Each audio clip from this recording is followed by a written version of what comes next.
can't fit everybody in. Hmm.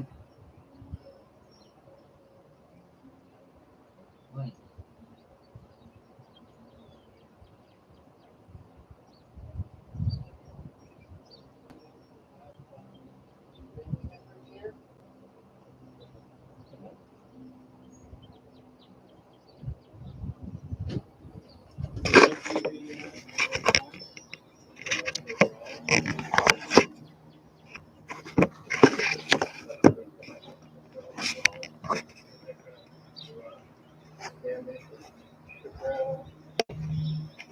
Some probable cause based upon the information, not the information, probable cause. What's it? Spanish interpreter, please. So on Miss Cabral, I do find probable cause. Yes, Your Honor. Where are we? What page? We're on page 1. So, but Michelle. So I got it. So. So I do find probable cause based upon the probable cause.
Need time, they need support, and they need to be here. It was reported at the time that modern slaves were present in every town across the sea. The government has been stepping up immigration raids to clamp down on exploitation.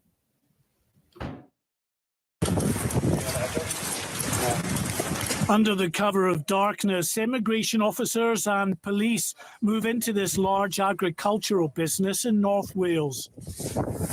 No one up there? No, I'm in touch. They're on the hunt for immigrants.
Mr.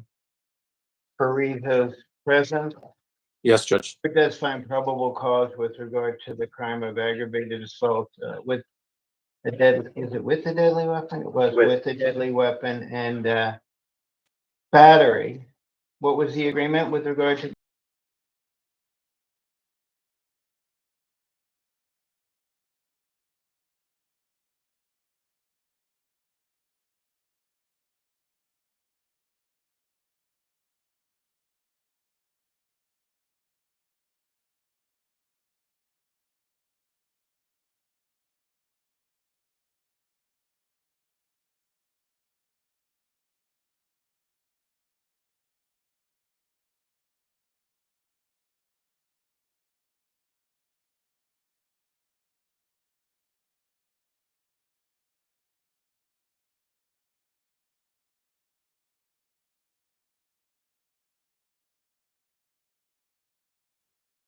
What's the state's position?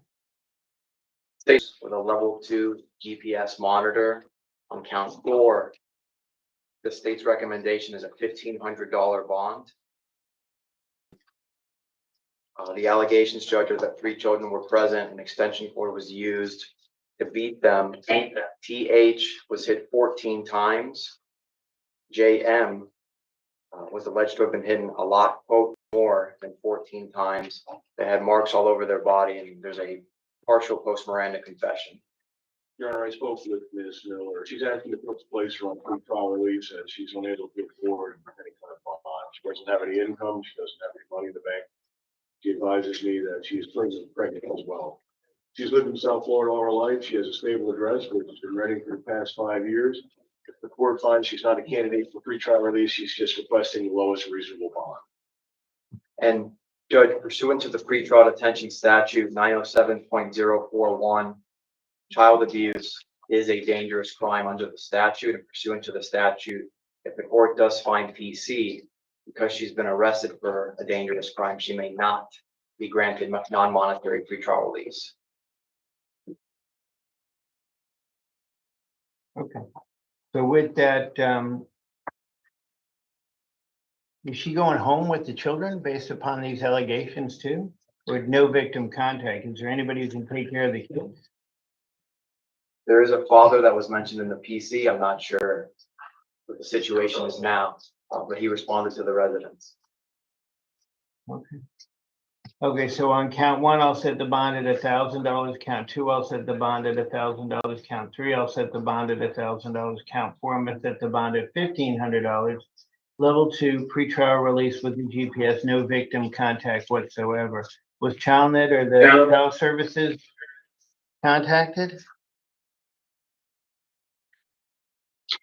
No, Because it's a mandatory reporting.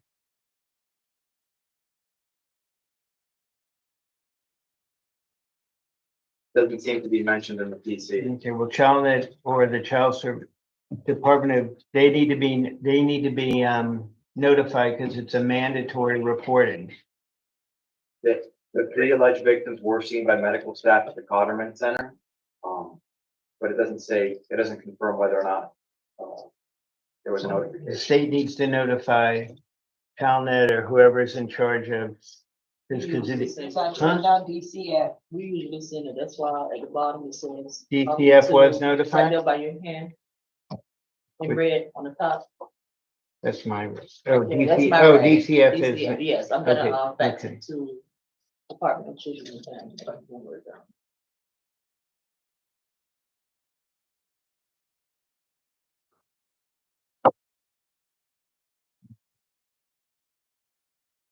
Anything else?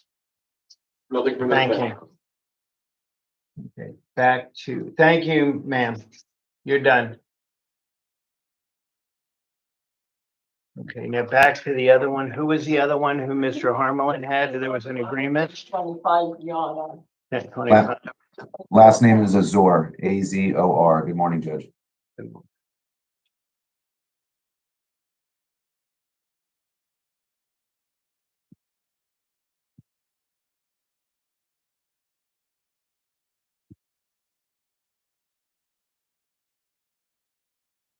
What was the agreement on his, are you waiving his presence? Yes, Your Honor. Okay, what was the agreement on his or? Count one, $5,000 bond. Count two, $2,500 bond. Count three, $1,000 bond. No weapons, firearms, or ammunition. He doesn't have anything else pending, correct? He does not. Azor, this is the only thing he has pending? That's correct, Judge. His probation was recently terminated in another case, November 2024. Okay, so on Mr. Azor, bond set on count one of $5,000, on count two set for $2,500. On count three set for $1,000. He's not to possess any firearms, weapons, or ammunition. And Thank you, Judge. probable cause. Have a nice weekend. What's left of it. Okay, thank you. Bye-bye. Back to the females on Alma. Is this Miss Alma? No, Reyes Venegas on page 4. Got it. I'm Ms. Alma and your Toba were scratched through. Was scratched through, what do you mean?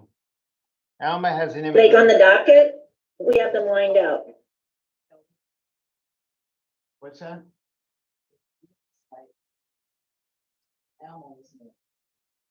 Alma was next. Alma has an immigration hold. Who's Miss Alma? She's not physically before the court. I don't know where she is. Okay. Court's gonna find probable cause for her immigration hold. That was an add charge added to her previous. So she's gonna be in custody on immigration hold, Alma. The next one I have is Reyes. Is that? Ms. Reyes is here standing to my left. Okay, it's Ms. Reyes. What does? She needs the Spanish interpreter. Oh, okay, Mr. Sinisi. Yes, Your Honor. Ms. Reyes, Your Honor, I apologize for the interruption. And I didn't notice this, but Ms. Alma actually was at Paul Ryan. So she wasn't the refuser, she was. just Okay, hold on. at a different facility. is Ms. Alma there? Present, Your Honor. Ms. Alma, you have an ad charge for an immigration hold. You're being held for immigration review. They're gonna bring you down to probably Chrome for immigration issues. You understand that? Yes. Okay, thank you. Back to the main jail. Okay, Ms. Reyes, I need the interpreter. Yes, Your Honor. Ms. Reyes, you're charged with driving under the influence of an alcoholic beverage, failing to obey a law enforcement officer, and then some traffic tickets. Señora Reyes, Good. señora Reyes es acusada de conducir bajo la influencia de una bebida alcohólica y no haber obedecido a un oficial de policía o bombero y otras infracciones. Court does find probable cause with regard to those. Sí dictamina el tribunal que existe motivo fundado para esos cargos. From the state, Fiscalía. Judge, the state's recommendation on count one is $3,000 with standard pretrial release with random drug testing, no alcohol, no intoxicants. The allegation is that Ms. Reyes Venegas soiled herself. She tried to get around traffic cones and evidence tape. She struggled to take the keys out of her ignition and opening container. Counsel, can you let the interpreter do about a couple of sentences? Thank you very much. Su señoría, estaremos peticionando una fianza de $3,000, libertad provisional estandarizada, análisis al azar de alcohol e intoxicantes. No puede consumir ningún tipo de alcohol o intoxicantes. Las alegaciones es que ella estaba conduciendo de una manera errática y que se pasaba entre los conos y no podía sacar las llaves del arranque del vehículo. There was an open container found in the vehicle and the PC notes a prior DUI conviction. I was unable to find that in Florida. Había un recipiente abierto dentro del vehículo, se alega en el atestado policial, tiene antecedentes, pero no puedo encontrarlos aquí en el estado de la Florida.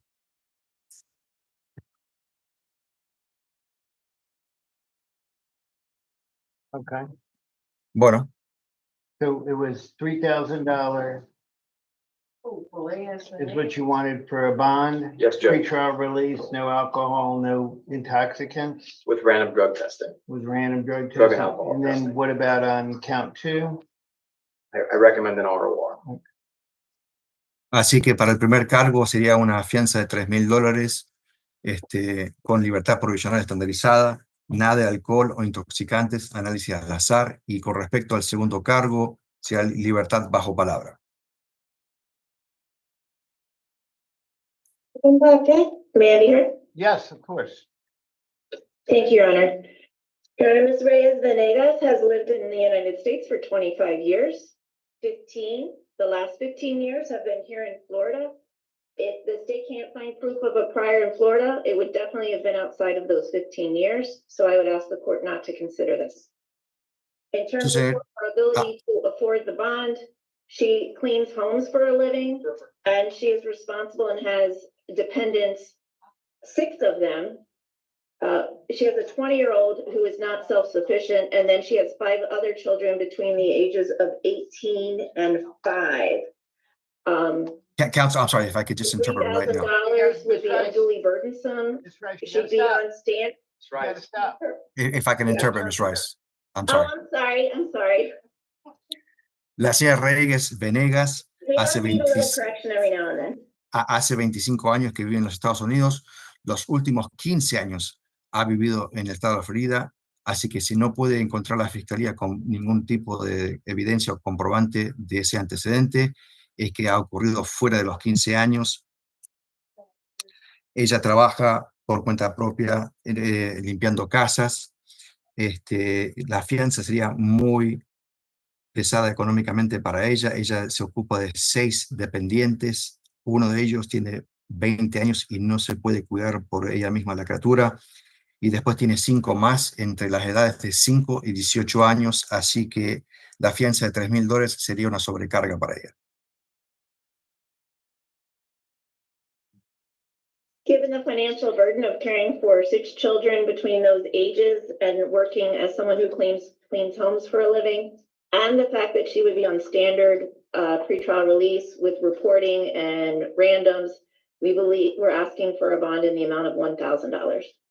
Dada la carga de cuidar a 6 criaturas de las edades de 5 a 18 años con la de 20, que ella limpia casas y que estaría bajo libertad provisional reportándose, estaremos peticionando una fianza de $1,000. Judge, I'm also hearing some pre-trial, that it looks like she's never had a license, and they're also confirming that they weren't able to find a prior DUI conviction. Okay. Estoy viendo libertad provisional que nunca tuvo una licencia y no pudieron encontrar una condena previa. Anything else? ¿Algo más? Okay, I'll set the bond at $1,000 on count 1 or on count 2. She's not to drive a motor vehicle without a valid driver's license. She's on standard pretrial. No drugs, no alcohol, no intoxicants, and she has to random check once a week. Entonces voy a fijar la fianza en $1,000 para el primer cargo. Le voy a dar libertad bajo palabra para el segundo cargo. No puede conducir sin una licencia de conducir válida. Va a estar bajo libertad provisional, estandarizada. Nada de alcohol, nada de drogas, nada de intoxicantes y tiene que reportarse una vez por semana. And I forgot count 5, that's $100. Y me olvidé del quinto cargo, es $100 de fianza. Thank you. ¿Tiene preguntas? ¿Cuánto hace la fianza? ¿Cuánto? Gracias. Sure. Judge, can I call one out of turn? We have an agreement. Hold on. What's the one you have an agreement on? Lukervins Mark. What's on page 28, middle page 28.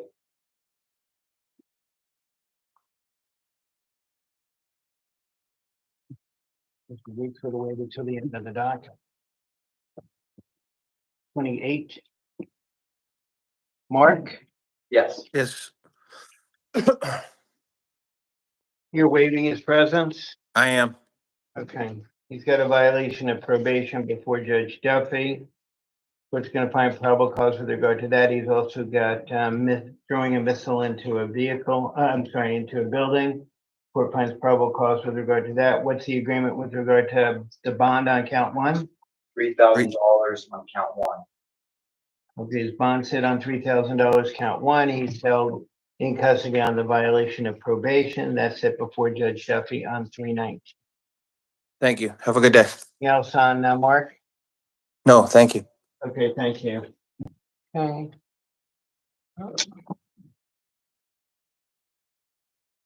Can we get, where's Mr., the last one we had with it? Mr. Anseros, we did his, right? No, Judge, I'm still here. We did yours or no? Not yet, Judge. What's yours? My client is Mr. Price, Jack Price. Do you have the an male. agreement? Did you speak to the state? We're chatting right now in the I background. didn't forget it. We'll go back. How about on Mr. Cooper's? He's got, I'm here, Judge. I have Armin Gavorgian. he on the docket? I didn't see him on the docket this time. What was that last name, DeLorean? No, Gregorian. Gavorgian. He's not on the docket. He has the immigration hold, right? Right, but the court told me to come back, that we would handle the immigration. Well, I didn't know what there was to handle with an immigration hold. It's just it's a hold. What's that? They haven't ad charged him yet. I thought they were gonna ad charge him. So don't worry about it. They'll probably be on the docket for tomorrow for the ad charge. Okay, thank you, Judge. Okay, so I apologize. I thought they'd have it done in a day, but they didn't. Thank you, Judge. Okay, you're good. Zagaglia, Yes. He's not on for today. They had said yesterday they were gonna have the ad charge. That's why I had Mr. Cooper come back. But they hadn't done it, so, okay. That's fine. I'm always I happy have to it. be here. Keep an eye on the docket. Yes, Judge. Take care. Thank you. Okay, thank you. Okay, let's go back to the regular docket and get through it. How about Khaleesi? She was a refusal, Your Honor. What? Court does find probable cause for petty theft. What, her bond set at $500. How about, Hudo? Medical reset, Your Honor. Well, that's it. You don't have to sign it. Said medical reason. Yeah. Okay, how about, Zagaglia, Austina Zagaglia? the president, she requires the Spanish interpreter. Okay. Miss Zagaglia, court does find probable cause with regard to the crime of petty theft. Señora Zagaglia, ¿sí dictamina el tribunal que existe motivo fundado para el cargo de hurto menor? What is the public defender's office saying? Or ¿Qué what- dice la, State first, I apologize. qué dice el Estado, la Fiscalía? Perdón, la Fiscalía. Judge, I'll defer to the court. I'll just highlight that the PC mentioned she's visiting from Argentina. She has a return flight, but petty theft. Okay. Difiero al tribunal, su señoría, pero quiero remarcar que el Estado policial dice que está visitando la Argentina y tiene un vuelo de regreso. In the public defender's office? El abogado público. Judge, Ms. Zagaglia informs us that she intends to hire a private attorney in the future, that she needs access to her phone for the purpose of posting bond, and that she can afford no more than $1,000 bond. What I'm gonna do is. I'm sorry, Your Honor. Su señoría, ella nos informó que va a contratar un abogado privado. Nos informó que requiere acceso a su teléfono para poder llamar y pagar la fianza y que no puede costear una fianza más de $1,000. So, Miss, the court's gonna require that she post a $1,000 cash bond, not a bail bond, a $1,000 cash bond. Okay, and that, that's what it would be. Así que, señora Zagaglia, el tribunal va a requerir que She has pague, access to her phone. que pague una fianza de $1,000 en efectivo, no a través de un fiancista. En efectivo, una fianza de $1,000 y puede tener acceso a su teléfono. Not through a bondsman. Y no puede ser a través de un fiancista. Okay. Thank you. Gracias.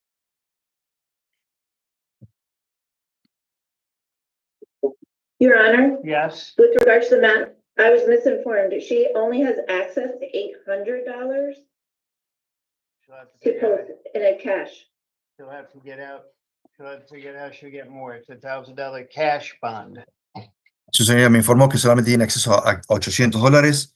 Y el juez respondió, va a tener que conseguir, es una fianza de efectivo $1,000. Thank you. Gracias. How about Miss Barnes?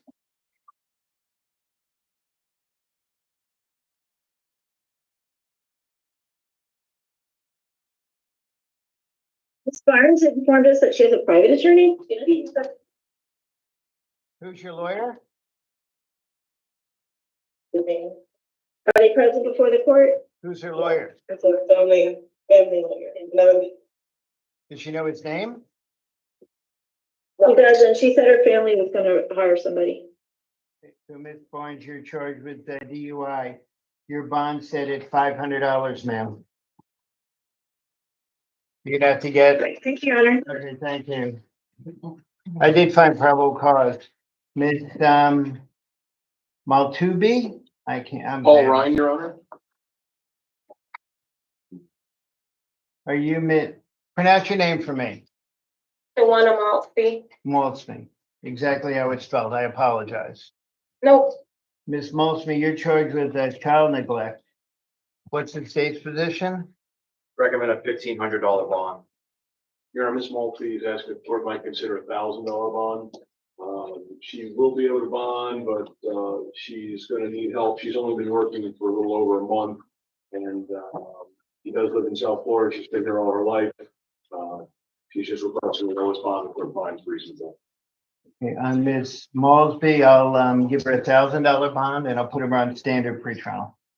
Again, DCF is required to be notified with regard to these allegations. Please first contact your owner. You're allowing contact. Let's see what am I doing with that. Who has custody of the child? I think she does. Hey, They're going to shelter your child at this time. oh, excuse me, I didn't hear you. They're going to shelter your children at this time. Where are the children now? With their dad.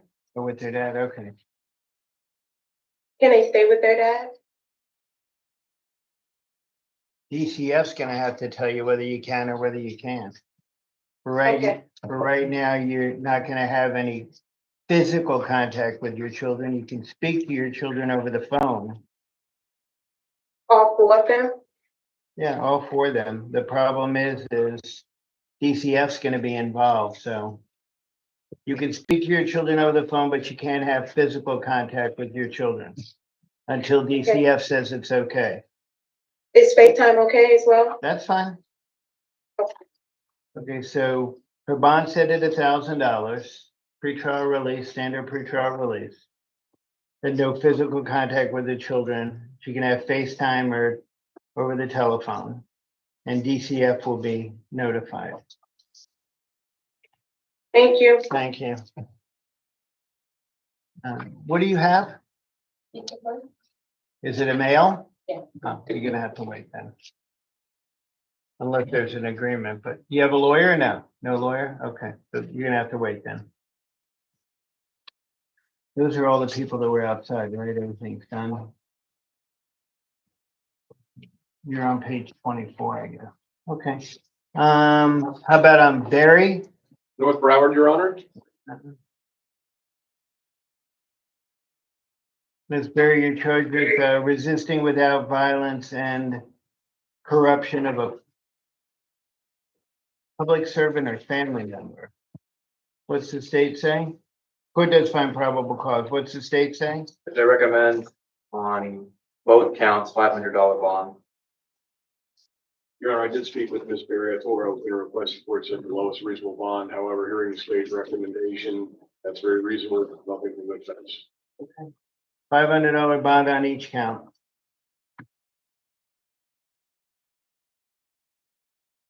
Ma'am, your bond set at $500 on each count. Okay, thank you. I'm done? You're done. Okay. How about on Canales, Yvette Canales? Being deal, Your Honor. Ms. Canales is present here, Your Honor. And Ms. Canales, you're charged with aggravated battery causing bodily harm. Court does find probable cause with regard to the charge. What do you say? What's the state saying? But my recommendation is $10,000 bond with standard pretrial. It's based on that she lives in New Britain, Connecticut. But because she lived out of state, that's why I'm asking for the elevated bond amount. It's alleged that she hit the alleged victim with a glass bottle in the face. At Aruba's. What's that? At Aruba's on Yeah. the beach. Okay. Ma'am? For the public defender, is Your Honor, is she represented by the public defender? she is at this time, Your Honor. Okay, yes. Anything I have else? nothing further to add. I was just going to explain to her the conditions of standard pretrial and how to contact them on Monday morning. $10,000 bond, standard pretrial release. And she's, the court is allowing her to return to Connecticut. Yes, she lives in Connecticut. You live in Connecticut, right, ma'am? You live in New Britain, Yes. Connecticut? Okay. Yes. So like I said to somebody else, I don't know whether you were there, the lady who had to leave for college in Alabama, you're gonna need to pay attention, look at either get yourself a lawyer or continue every single day to look at the website to make sure as to what your court date is so that you get your court notice and you don't end up missing your court date, which is from Connecticut, it's about a $3,000 bus ride. Understand that? Yes? She's saying yes, Judge. I had her muted. I'm sorry. Okay, thank you. Okay, how about Wendy Pena? Miss Pena? She waived, Your Honor. Okay, Miss Pena, she's got a number of pretrial violations. Court does find probable cause with regard to those. She's going to be brought before Judge Coleman on the 19th. How about Jakayla Williams? Present. Ms. Williams, you're charged with aggravated battery with a deadly weapon and criminal mischief. Court does find probable cause with regard to each. What's the state's position? State recommends a $3,000 bond on count 1, count 2, $500 bond, no victim contact. Anything else? Not for me, Judge. Yes, Your Honor. Yes. Your Honor, Ms. Williams moved here in 2020 from South Carolina with her mother. She lives with her mother. She's disabled, and the $3,500 total bond would be a burden for her because she's, other than her disability check, she doesn't have the means to financially support herself, which is why she lives with her mother. I'd ask the court to take that into consideration. Victim or mother? The victim is not her mother. Oh, okay. PC didn't mention. It didn't say whether it was her mother or somebody else. I asked her and she said it is not. Does she have contact with Miss Gethers? Or is she related to Miss Gethers? She really has no reason to ever have any contact with Ms. Gathers. Okay. And I'll set the bond on count 1 at $1,500. Bond on count 2 is $500. No victim contact whatsoever. Thank you, Your Honor. Thank you. Amanda Patrick? North Broward, Your Honor. How do they decide where people go? Ms. Patrick, how are you? Ms. How are Patrick, you? you're charged with burglary of an unoccupied dwelling, possession of methamphetamine, and possession of drug paraphernalia. You also have a number of outstanding capiases for you for failure to appear in court before Judge Davis, and I assume you were in drug court at that point. With that, you're going to be held no bond on the capiases and brought before Judge Davis. On the burglary of a dwelling, what's the state looking for? Judge, she has a 2018 and 2023 petty theft. This case alleges she took 3 seat cushions from the front of a property. The cushions were in plain view on the scooter she was on, and she gave a partial post Miranda. Based on the fact that she had a pending case and that she's now been picked up on a warrant, I'm asking for a $2,000 bond on count 1, count 2, $1,000 bond, count 3 ROR. Your Honor, based on her no bond holds, I told Ms. Patrick that I would be requesting the court just to set the lowest bonds the court finds reasonable as to the new law offenses. Okay, so with that on count 1, it'll be $2,000. On count 2, it'll be $1,000. On count 3, it'll be $500, and she's going to remain in custody and brought before Judge Davis. Davis in order to address her capias. Thank you. Next would be Amy Gonzalez. Bean Gill, Your Honor. The Spanish interpreter. Mr. Sinisi's been busy today. Thank you, Your Honor. I really appreciate it. There you go. We give you a lot of business. Absolutely. Okay. I'm sorry, what page is she on? She's on Page page 8. It's Amy Gonzalez. Thank you. Ms. Gonzalez, you're charged with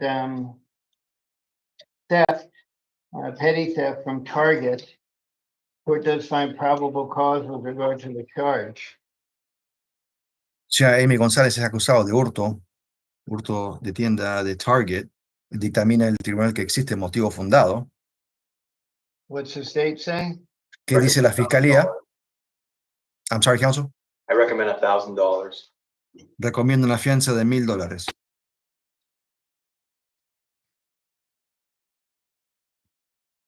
Ms. Rice? Señora Rice, Judge, she's only 19 years old. She lives with her parents in Hialeah. She's never been in trouble before, and she works at the mall. su señoría, ella tiene 19 años. Into consideration instead of on less than 1,000. Su señoría, ella tiene 19 años. Ella vive con sus padres en Hialeah. Nunca ha estado en problemas anteriormente. Ella trabaja en el centro de compras.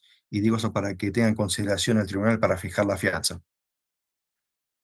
Works at the mall, the same mall? Ella trabaja en el centro de compras, el mismo centro de compras. Yeah, the same. Sí, es la misma.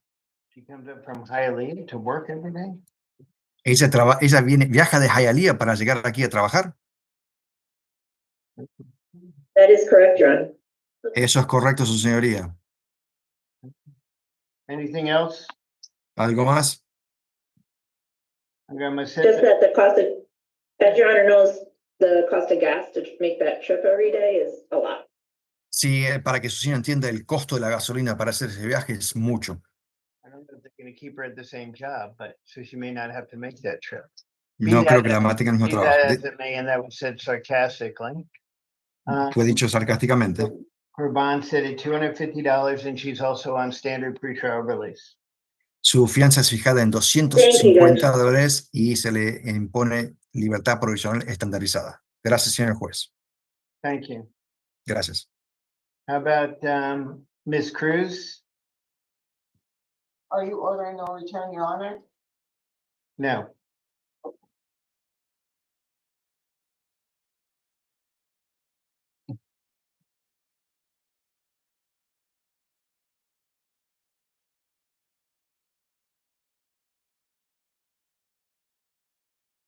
How about Jennifer Cruz? Please present, Your Honor, and approaching.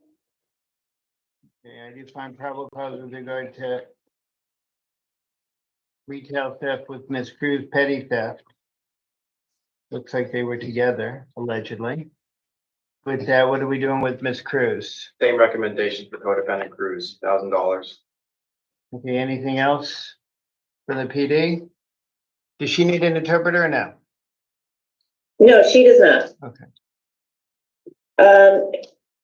Judge, she lives with her mother, her father, and her grandfather, and she too works at the mall. And I say the same thing. I don't know that they're gonna have their jobs anymore, but with that, I'll set the bond at $250, standard pretrial release. thank you. Thank you.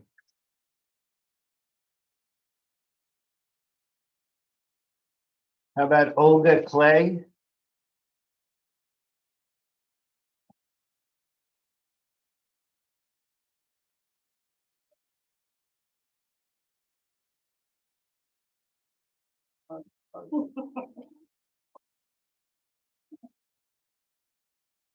Olga Clay? Olga Clay.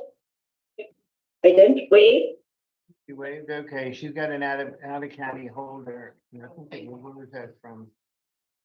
Henry County? No, where was this one from? There's one from Henry County. She has the blue.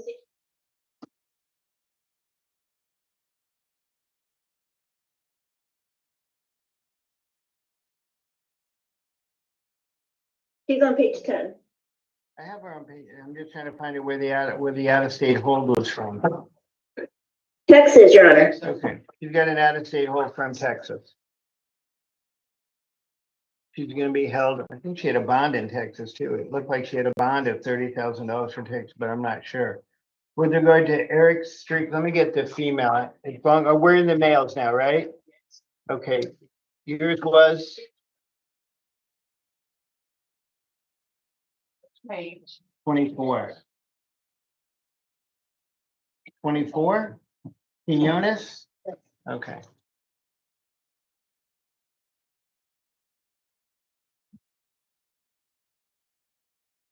Judge, he's not here yet. We have, She's been here. they have to go in. He's not in this group. Okay, so tell me as soon as he comes in with whatever group he comes in, because she's been here since 8:30 this morning waiting. They're going to go get him now. May I just ask which defendant is that? His name is Christopher. Christopher? He's on page 24. Christopher Quinones. Okay, she's been here since the beginning of time. Okay, so we'll go back and as soon as they bring him up, we'll get him squared away. Okay. So on Eric Spriggs. Mr. Spriggs, we got an out-of-county hold for failure to pay child support. You're gonna be held on that out-of-county hold. You're experts? Quinones. Oh, that's No, Quinones? this is Quinones. Oh, that's Quinones. Hold on, we'll go back. Mr. Quinones. Requires a Spanish interpreter. Mr. Quinones, you've got 3 charges pending. False imprisonment, robbery, and grand theft of an automobile. The false imprisonment was listed as a kidnap at one point, but they listed as a false imprisonment on the cover sheet, so I don't know whether it's a kidnap or a false imprisonment. It's the kidnap. I spoke to Mr. Linder about that. Okay, it's a kidnap. Kidnap is not a bond. Okay, what are we doing with I'm sorry, Your Honor. Mr. Quinones? I'm sorry, Your Honor. I'm sorry. Spanish interpreter. Let me start over. What page is Mr. Quinones on? 24. Thank you. Bottom of 24. Okay, so Mr. Quinones, you've got a kidnap, count 1, which you would not entitled to a bond on. You've got a robbery, no firearm, which you would be entitled to a bond on, and a grand theft of an automobile that you would be entitled to a bond on.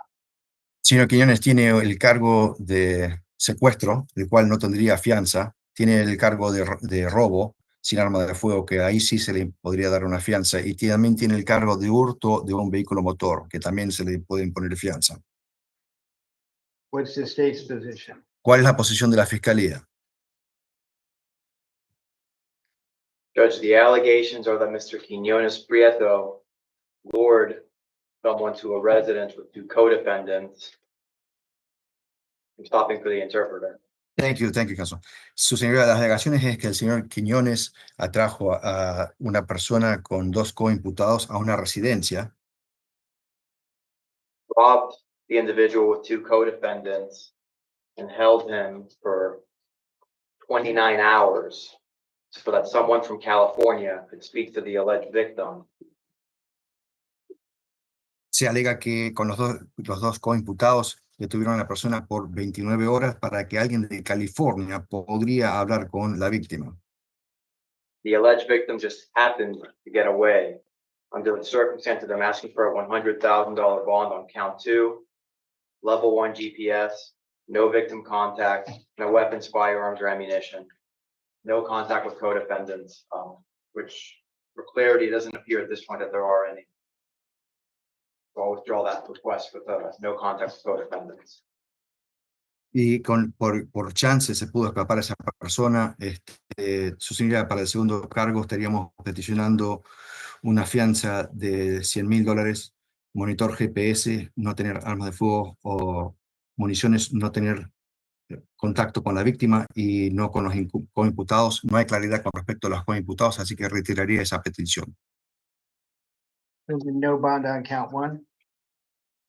That is what I'm requesting, Judge. I'm asking you to hold no bond on the PBL kidnapping. Eso es lo que estoy peticionando, señoría, sin fianza para el primer cargo, que lo tengan detenido sin fianza para el PBL, el secuestro. Ms. Rice? Señor Rice.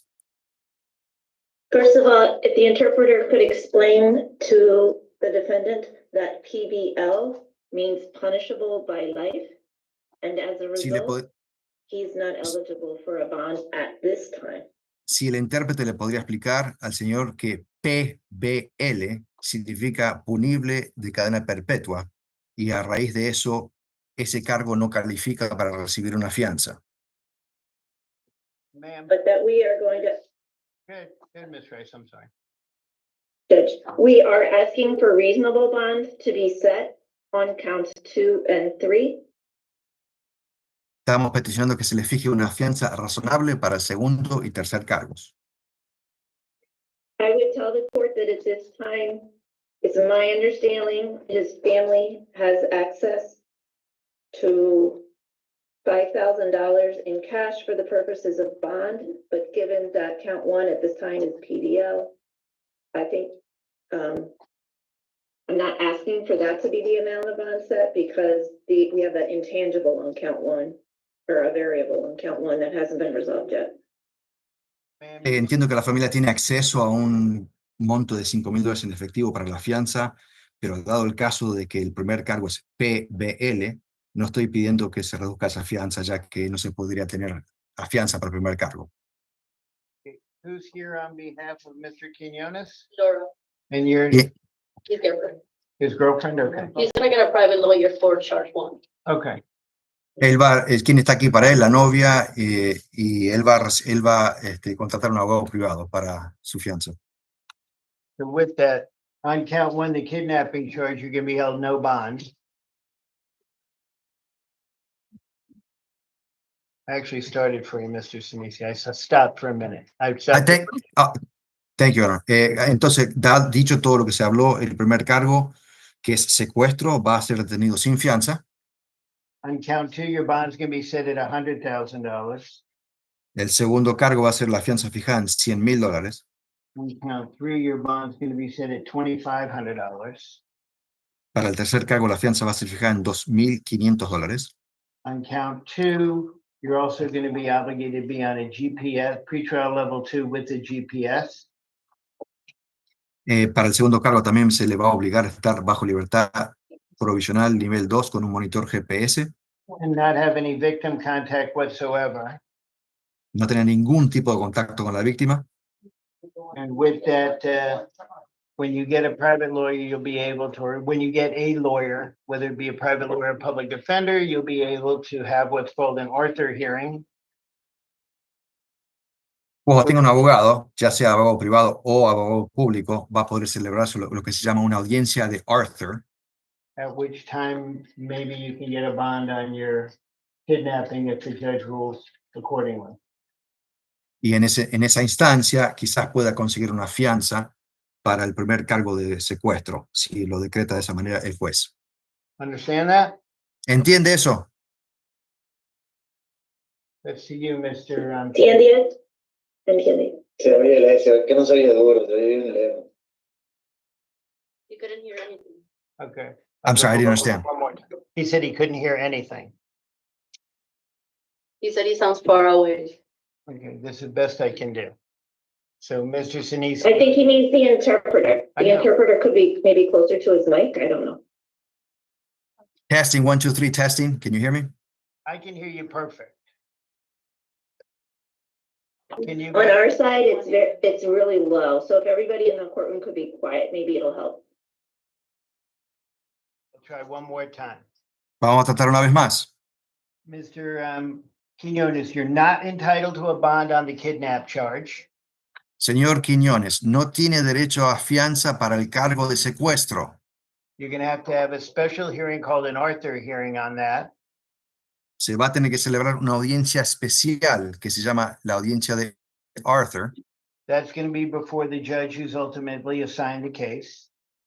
Esa audiencia va a ser ante el juez que se le asigne el caso. Your bond on count 2 is set at $100,000. Su fianza para el segundo cargo es fijada en $100,000. Condition of that bond is a level 2 GPS. La condición de esa fianza es nivel 2, monitor GPS. No victim contact. no tener contacto con la víctima. And on count 3, your bond is set at $2,500. Y para el tercer cargo, su fianza es fijada en $2,500. Your girlfriend is here. Su novia se encuentra aquí presente. She says they'll be seeking a private lawyer for you. Ella dice que van a tratar de contratar un abogado privado para usted. In the meantime, you have the public defender's office provisionally appointed because of the nature of the charge. En el interín, tienen al abogado público nombrado para representarlo a raíz de la naturaleza de los cargos. So you have a lawyer while you're in custody. Así que tiene un abogado mientras que está detenido. Understand that? ¿Entiende eso? And given that we're provisionally appointed, Your Honor, we're invoking his Fifth and Sixth Amendment rights at this time. Y dado que estamos nombrados provisionalmente, su señoría, estamos invocando su derecho constitucional de la quinta y sexta enmienda. Judge, No habla con Puerto Rico. pretrial is asking me to clarify whether that monitor is only being ordered as to count 2 or if it's being ordered on counts 2 and 3. Two is fine. It's, Your Honor, it's one case, so instead of just put him, because if the course, eventually he gets a bond on 1 and they place him on pretrial, then the other charges will already be on pretrial. That's fine then. Go ahead and put it on 2 and 3. Póngalo el monitor GPS y el nivel 2 estandarizado va a estar sobre los cargos 2 y 3.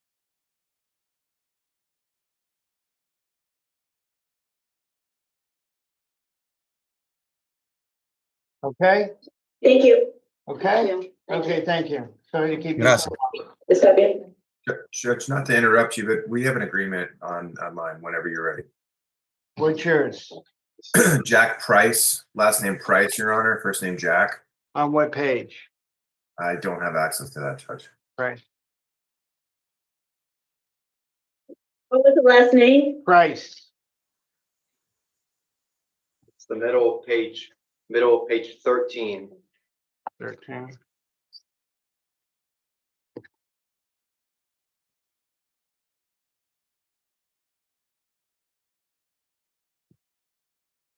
Are you waiving Mr. Price's presence? I could, I mean, if he's close by, I'd love to have him. He's at the podium here. Judge, he's at the podium. Okay. Thank you, Judge. Court does find probable cause with regard to each of the individual counts of battery with dating violence. Mr. Price, what's your agreement? On counts 1 and 2, $1,500 respectively, and no victim contact. That's correct, Judge.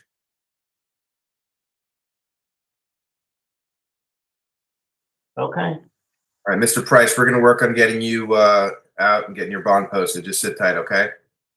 He Thank has you. no choice. I know, he sure does. Not. Okay, so All right, Mr. thanks. Price, on count 1, your bond is set for $1,500. On count 2, your bond is set for $1,500.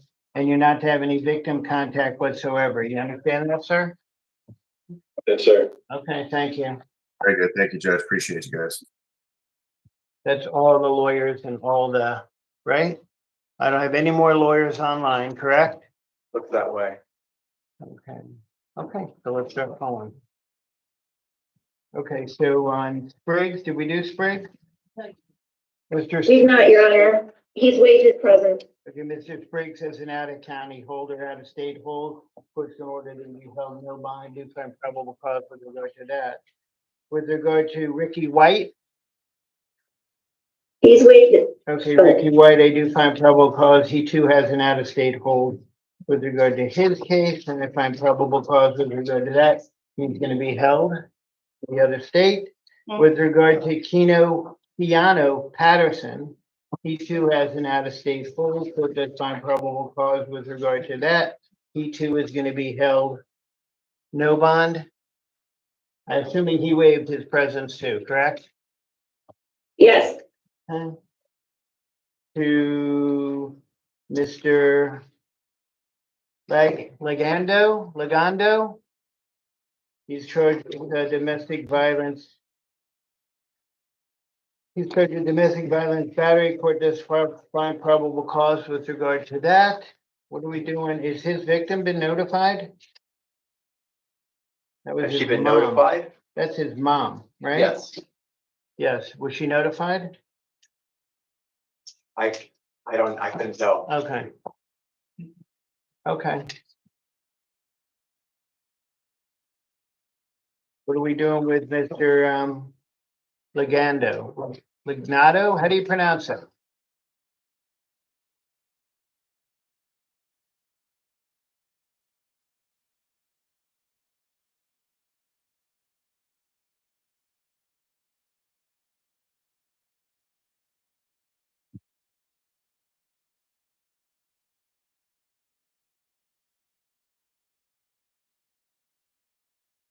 I'm sorry.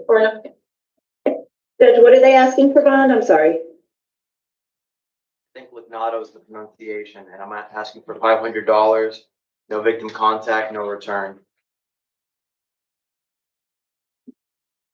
Through a water bottle. Judge, the bond is reasonable. The challenge is that, Mr. Lignado has a disability. His benefits are not on at the present moment, and he lives with his mother, who is 68 years old. And this is gonna create a challenge, but I told him logistically, I don't think there's anything the court can do with regards to him not being able to return to the home at this time, that his mom is gonna have to reach out to the state. That's exactly what I was gonna say. So his bond set at $500. He can have no victim contact whatsoever, and he cannot return to his mother's home, which is the one where they were both living together. The victim's gonna have to reach out to the state of Florida and see if she wants him back in the house. So you're gonna have to find a place to go until you figure out what you're doing with your mom, or figure out what she's doing with you, I guess is the best way to put it. Anything else? And Judge, since he has nowhere to go, I said that perhaps BSO can refer him to a homeless shelter. He can refer him if he wants.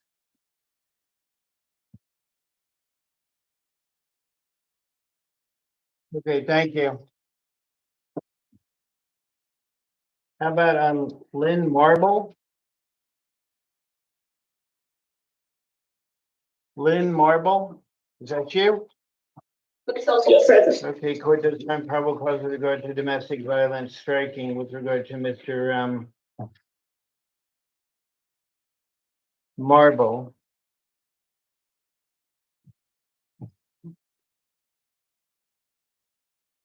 What are we doing on Mr. Marble? Mr. Marble, I'm asking for $5,000 based on him living in Phoenix, Arizona, and no victim contact.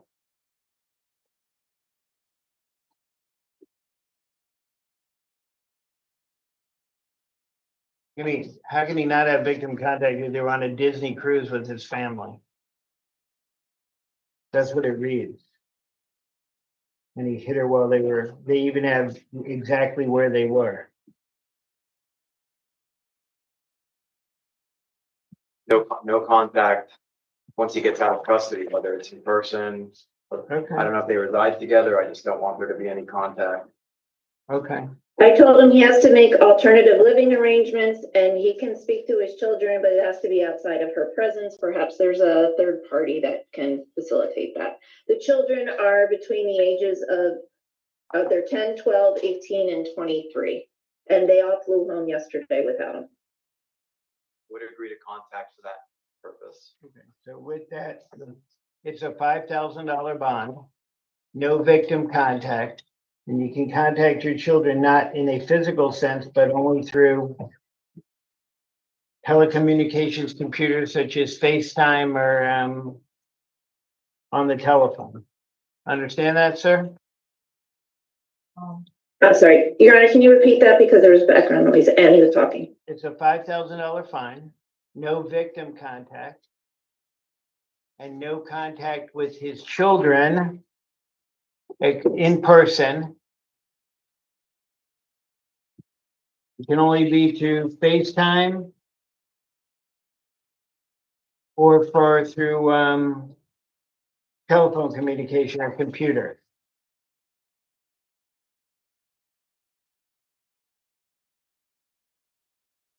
Thank you, Your Honor. I'll explain to him that if anyone wishes to have it modified, they can do that in front of the Judge Brown. That's it. Okay, thank you.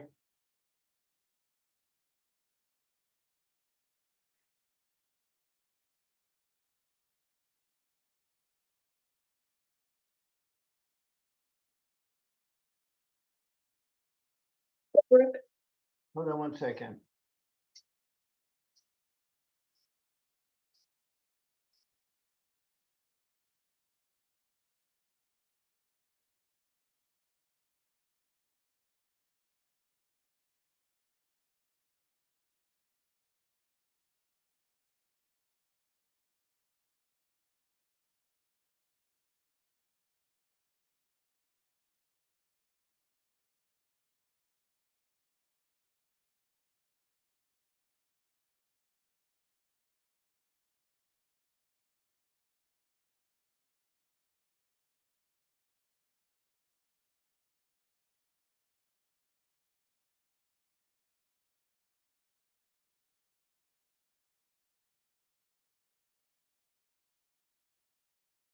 Okay, we're back to Holbrook, Nadi Holbrook. Present. Okay, court does find probable cause for domestic violence battery based upon the allegations set forth in the probable cause affidavit. What are we doing with Mr. Holbrook? I'm asking for a $2,000 bond with no victim contact and no return. The increase is based on the allegation that he hit his mom with a picture frame on the head and the side of her face. Has anybody had contact with the mom? I don't know. No? Have you had contact with the mom? You don't want to say anything? Okay. So you're asking for how much of a bond? $2,000. Okay.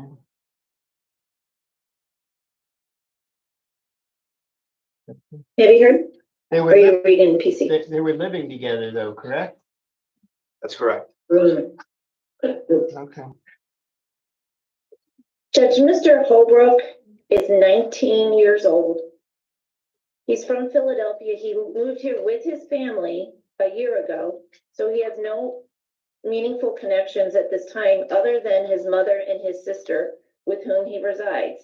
His source of employment is being a busser at La Torreta, if I'm saying that correctly, in Weston, which is where the family resides, in Weston. He has no place to live at this time.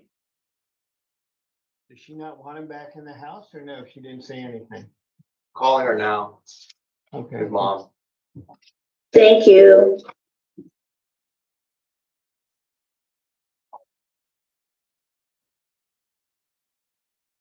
Anybody in those donut holes? Where are the donut holes? I was gonna steal one for myself. Where are our donut holes? Jesus Christ, that's the problem with you being there. I can walk across the street. You should walk across the street and get some. There's plenty here.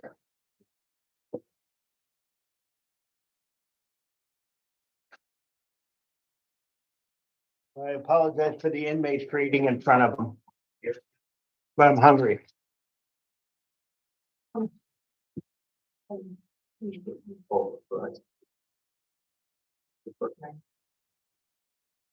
you. Mom is okay with contact. Okay, so Mr. Holbrook, your bond set at $500. No harmful contact with your mom. And you can go back to the house. Understand that? Yes, sir. Okay, your mom. Thank you, Judge. Thank you, Mr. Paez.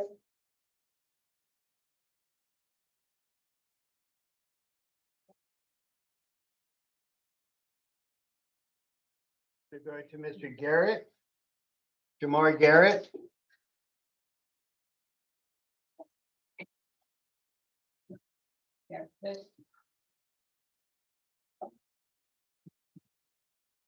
Jamar Garrett. Mr. Gassett? Garrett, oh, Gassett. Oh, I'm sorry, Judge, he refused. I apologize. Really? Okay. Mr. Gassett's charged with domestic violence. Battery, what's the state saying? Court does find probable cause. I recommend $3,000, no victim contact. That's based on him hitting allegedly his mom with a metal pot. And Mr. Gassett's daughter confirmed this to the police. We got set his bond at $3,000, no victim contact, no return.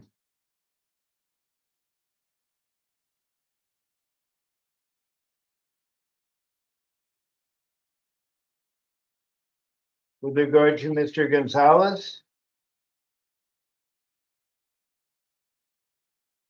Mr. Gonzalez, you're charged with domestic violence battery. Court does find probable cause with regard to that. What are we doing on Mr. Gonzalez? I recommend $3,000 and no victim contact with standard pretrial release.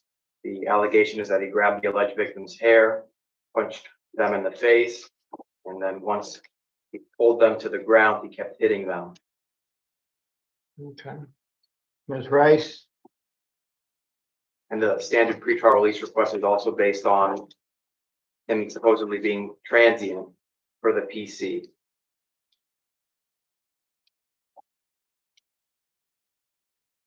Ms. Rice?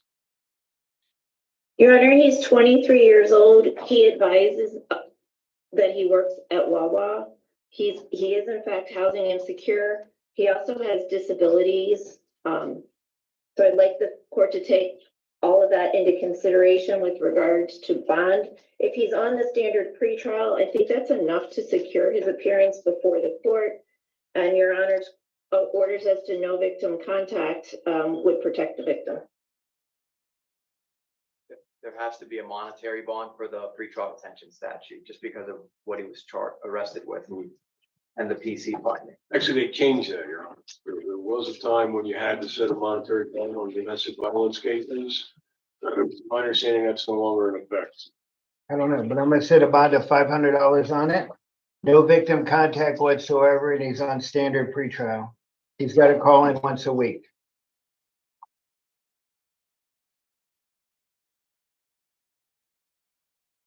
Thank you, Judge. Thank you. With regard to Ibanez, Luis Ibanez. North Broward, Your Honor, and requires our Spanish interpreter.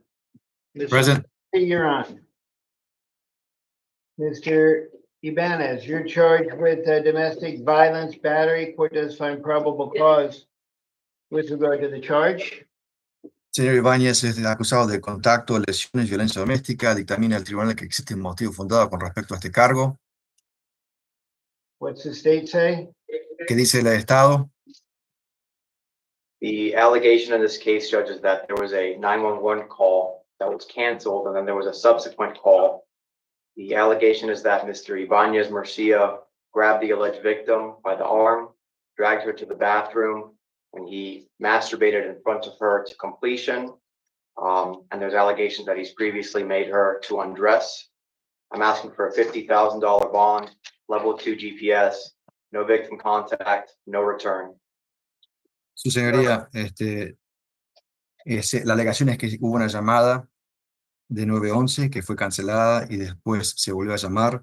Las alegaciones es que el señor Ibáñez Murcia agarró a la víctima del brazo, la arrastró al baño, se masturbó delante de ella hasta completar su masturbación. Hay alegaciones que anteriormente And la I'm sorry, ha hecho. Mr. Interpreter, the deputy from the jail says that they can't hear you. We have to start over, Mr. Canisi. Okay. Let me test this. Can they hear me now? I said if you'd like. No, I have it written down, but can they hear me? Mr. Ibanez, can you hear us? Señor Ibáñez, ¿nos escucha? No. No inglés, español. No puedes oír. Pero nos puede escuchar. ¿Escucha al intérprete? Solo español. Yes, I can hear, but only Spanish. Okay, so listen, I've got the interpreter here. He's going to interpret for you. Listen closely. Escuche el intérprete. Lo tengo aquí, él va a interpretar para usted. Entonces, Sí, I'm señor. gonna- yes, sir. Yes, sir. Las alegaciones, su señoría, son de que hubo una llamada 911 que fue cancelada y después se volvió a llamar otra vez la 911. Hay una alegación de que la agarró a la víctima del brazo, la arrastró al baño, se masturbó delante de ella hasta terminar. Y hay alegaciones que en otras ocasiones la ha hecho desnudarse delante de él. Estoy pidiendo una fianza de $50,000, nivel 2, monitor GPS, no regresar al lugar de hecho, no tener contacto con la víctima. Did you understand what he said to you? Señor, ¿usted entendió lo que dijo el intérprete a usted? Sí, señor, escuché y entendí, pero yo no tengo tanto dinero, señor.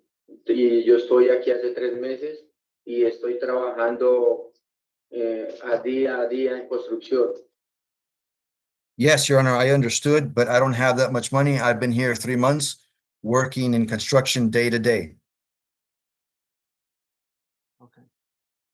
Disculpa, es difícil a mí para el trabajo por mi condición de discapacidad, casi nadie me contrata, solamente me ha contratado un señor que vio mi trabajo como constructor y él me da trabajo de vez en cuando. I'm sorry, it's very difficult with me with my discapacity to get work, and there's just one gentleman that has hired me for my work for construction. Okay. Anything? Yes, Well, originally for the public defender's office. please don't, Your Honor. No. At this time, we're not requesting that. Okay. Your Honor, we are asking that the court consider a lower bond than that recommended by the state. Su señoría, sí, nombre del abogado público en este momento, sí está nombrado. Su señoría, sí estamos peticionando que se rebaje la fianza que está peticionando el Estado. Okay, I'm going to set the bond as follows. Bond's going to be $15,000 bond. No victim contact whatsoever, no return to the location where the event occurred. And he's on pretrial level 2 with the GPS. Entonces voy a fijar las condiciones de la fianza de la siguiente manera. Va a ser una fianza de $15,000. No tener contacto con la víctima. No regresar al lugar del hecho. Y va a estar bajo libertad provisional, nivel 2, con monitor GPS, dictamino que existe motivo fundado. Please sign a order so that he can access his cell phone contacts and wallet, please, Your Honor. Yes, I will. Si puede firmar el juez una orden judicial para que tenga acceso a su teléfono celular y a su billetera. Sí, se firmará. Disculpa, ¿puedo ejercer trabajo? ¿Puedo trabajar I'm sorry, excuse me, can I work? Can I work? para poder pagar la fianza? To be able to pay the bond? The answer is you have a bond. Once you bond out, yes, you can work. ¿Tiene una fianza impuesta? Sí, una vez que usted pague la fianza, sí puede trabajar.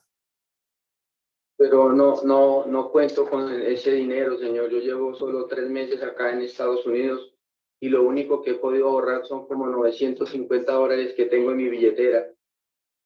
Eso lo hago para pagar arriendo y comida. But I don't have the means. I've only been here in the United States 3 months. I only have $950 in my wallet, and that's for food and rent. You're going to have to figure out what to do. Va a tener que ver cómo puede hacer. Señor. You can go back. Señor. You can go back. Good. You're going to have to figure out what to do. Señor, va a tener que averiguar cómo puede salir de esta. You'll be entitled to come before the judge and ask for it to be lowered at some point, but that's what my findings are now with regard to the probable cause. Señor, va a tener una oportunidad de ir ante su juez de división para pedirle que le rebajen la fianza, pero esos son mis vistos de acuerdo a las declaraciones en este momento. Sí, señor, por favor, es que yo no cuento con todo ese dinero y como te digo, por mi condición de discapacidad es difícil de que me den empleo, solo la persona que me conoce me ha dado trabajo porque ya sabe que trabajo bien. Y yes, sir. Un segundo, señor, un segundo. Yeah. $50, 120, 100, así de vez en cuando. Yeah, I don't have the money right now, and according to my... Voy y me pongo de I don't have that money right now, and because of my discapacity, I only get hired by people who know me, and they hire me because I'm a very good worker. I only make $100 to $120 in each work, and I stand there in Home Depot, so they pick me up. But that's where you're at right now. Se encuentra en esta instancia en este momento, señor. Thank you. Señor, Gracias. gracias, señor. Thank you. We're done. We're done. Okay, to Mr. Zaragoza. Main jail, Your Honor. Mr. Zaragoza, you're charged with contempt of court for violating a domestic violence injunction. You're held no bond and brought before the judge who issued that injunction.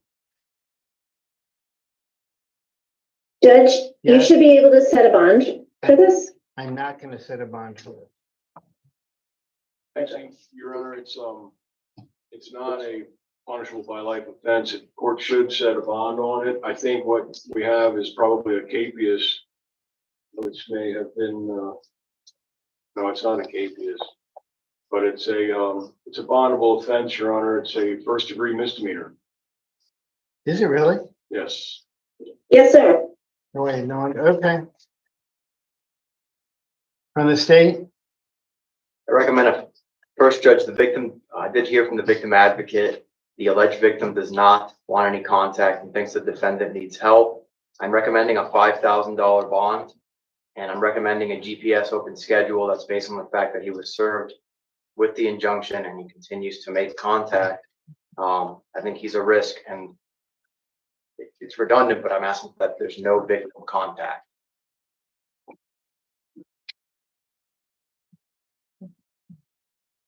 Can I be heard, Your Honor? Please. Your Honor,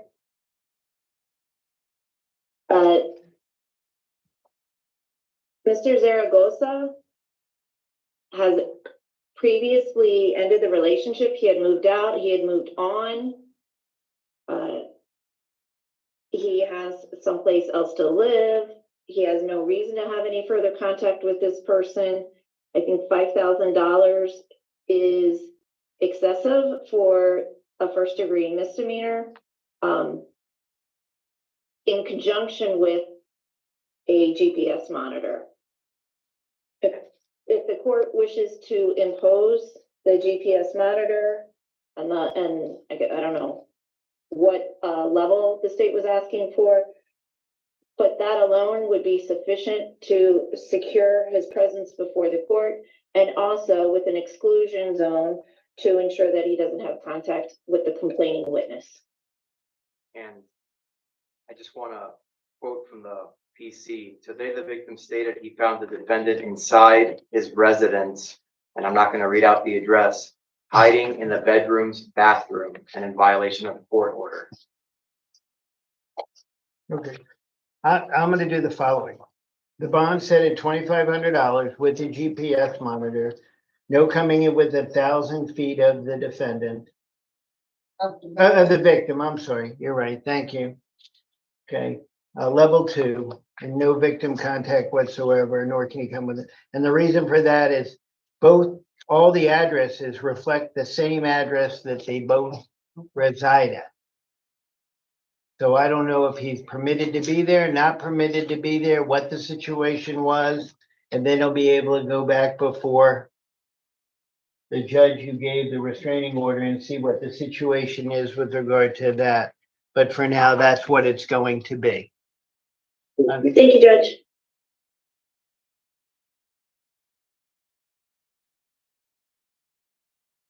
Ronald West.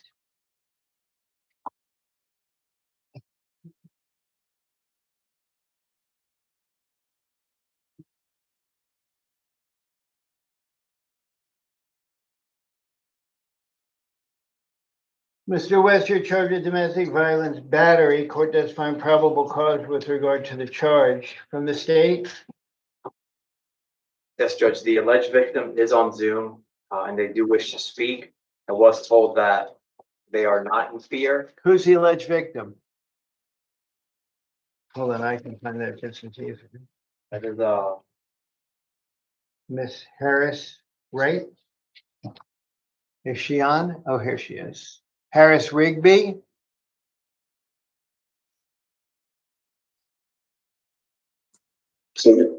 Are you Miss Rigby, Harris Rigby? Yes, sir. Good morning. Good morning. You're here on behalf of Mr. West? Yes, sir. You're the victim, alleged victim? Yes, alleged victim. Yes. Okay. What's the state asking for? $2,500 bond and no victim contact. As to history, Mr. West is a 2018 petty theft, 2019 possession of cocaine, where he violated his probation and it was ultimately revoked. From the public defender's office? Judge, he could afford a $1,500 bond. He's a lifelong resident of Florida. He works at Parlor Donuts. He has 2 children, ages 1 and 4. He lives with his mother. I can't read my own. And the children, I believe, live with him and his mother. Given the fact that the complaining witness has no fear and that he has no violent priors, we'd ask for the bond to be set at $1,500. Miss Harris. Yes, sir. It's Harris, what? Harris Rigby? Harris Rigby. Yes, sir. Are the kids both of yours? Yes. Go. According to the PC, you guys were living together and he wasn't living with his mom. Yes. So we're in between places. We're actually supposed to go get a place yesterday. So sometimes we spend time at his mother's and sometimes we spend time at my aunt's, which was our primary living residence. Are you scared of him? No, not at all. Do you think he'd harm you again if he had harmed you last time? He didn't harm me in the first place, but no, I don't think he would ever harm me. Okay, I'm gonna set his bond at $1,500. No harmful contact with the victim. He can have contact with the victim based upon what she said. I need you to do one thing for me. Not that I don't trust you, but I need you to turn on your screen, ma'am, so I can see your face. Okay, allow me 1 second. There we go. Okay, and I need to, you're gonna have, you have a Florida driver's license? Yes. Okay, just can you read me the last 4 digits from it? I would have to go grab it. Okay, go grab it, please. Hi. No, say hi. Give me 1 second. No, you can't say hi, kid, sorry. Give me 1 second. It's in the car. I have to go outside to grab it. Mr. West, is that your mother of your children? Mr. Say West, again. Yes, sir. and those are your children in the background? My oldest one was talking, yes. Okay, I'll take that as a verification that she is who she says she is. Okay, so with that, bond set at $1,500. He's not to have any harmful contact whatsoever with the victim. Anything else? You don't need to get your driver's license anymore, ma'am. Oh, okay. He identified you. Okay. And your son. Okay.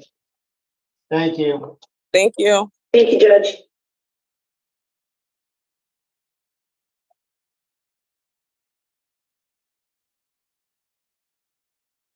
How about Mr. Rosinette? Refuse. Okay, he had aggravated assault with a deadly weapon, battery, each of which are domestic violence and resisting an officer with violence. What's the court does find probable cause based upon the affidavit. What's the state's position? Count 1, I recommend $3,000 and no victim contact. Count 2, $500. Count 3, $500. The weapon used was a coil chain when he shoved the alleged victim with his elbow and forearm. And the alleged victim does not want contact per the victim advocate. Okay, so with that, Mr. Rosinette, him having waived his presence, his bond set at $3,000 on count 1, $500 on count 2, $500 on count 3, and he's not to have any victim contact whatsoever. Anything else? Nope. Okay. On Devon Brown. Approaching, Your Honor. And Mr. Brown, you're charged with domestic violence by strangulation and battery causing bodily harm. Each of those, court does find probable cause with regard to each. What's the state's position? He has a prior 2019 battery. The allegations are that he struck the alleged victim against the wall. The alleged victim couldn't breathe at one point, and there were threats to kill the alleged victim and the alleged victim's daughter. For that reason, I recommend count one, $5,000 bond with a GPS open schedule. Count two, $1,500 bond, no victim contact. From the public defender's office. Judge, can I just have a moment to clarify my notes?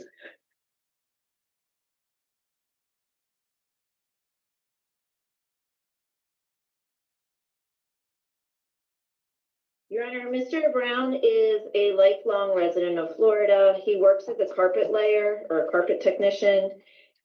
He has a 10-year-old daughter. And he will need to make new living arrangements. So the $5,000 bond, the combined bond of $6,500 will be onerous for him, given that he has to find new living arrangements. We'd ask the court to take that into consideration, given that the state's request for a GPS will provide security for the complainant witness and secure his appearance before the court. Anything else? No, Judge. Okay, bond will be set at $2,500 on count one, $500 on count two. No victim contact whatsoever. He's also on, what are you calling it now? Oh, it's pretrial with the GPS is what it's called? GPS open schedule, GPS open schedule. and there's no contact, no returns. No contact, no return also. Yes, no return. Sorry.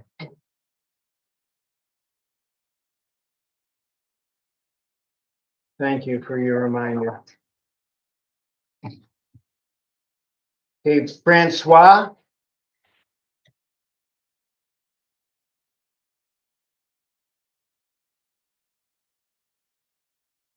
Mr. Francois.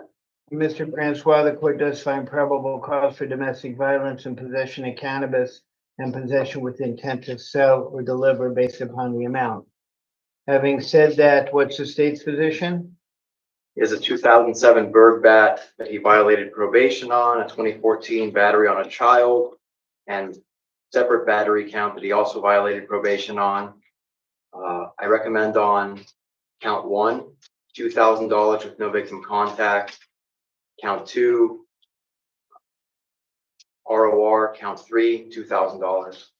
Was found with 4 sealed baggies and $387 in loose cash. Response?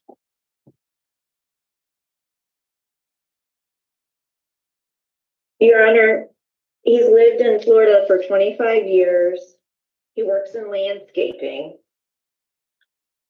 And he lives with his mother. And we would ask for an order for to preserve the injuries to his face for the photograph.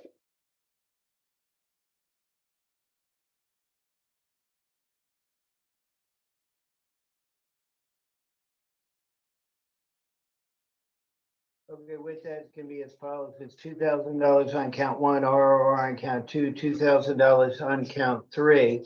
No victim contact whatsoever, no return to the location.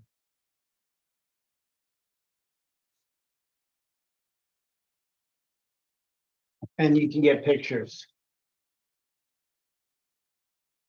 On Caddis, Wesley Caddis.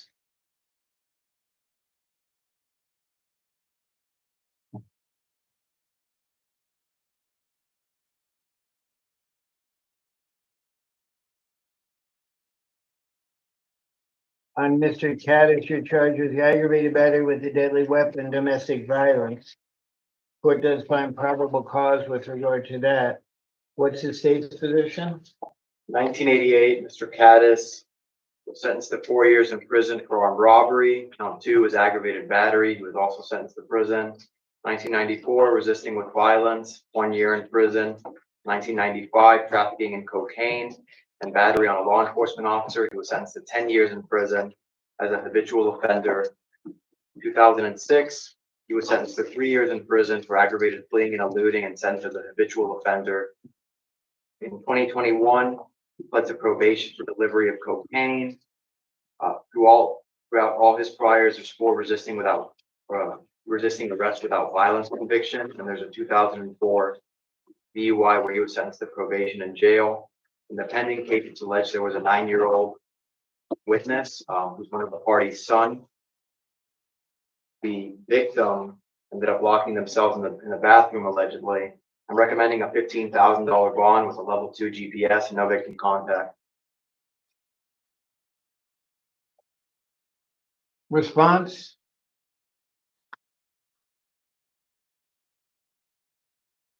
Judge, he's a lifelong resident of Florida. He has a disability. We're going to be internally asking for him to be screened. He lives with his cousin in the community. And we would ask, the state's asking for a GPS? I would ask the court to take that into consideration with regards to securing his appearance before the court, as well as securing safety for the alleged victim.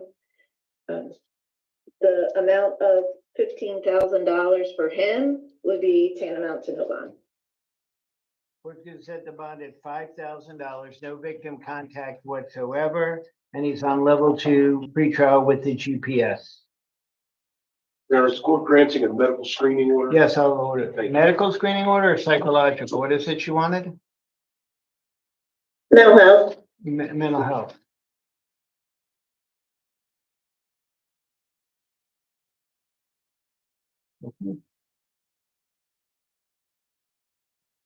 How about Reese, Johnny Reese?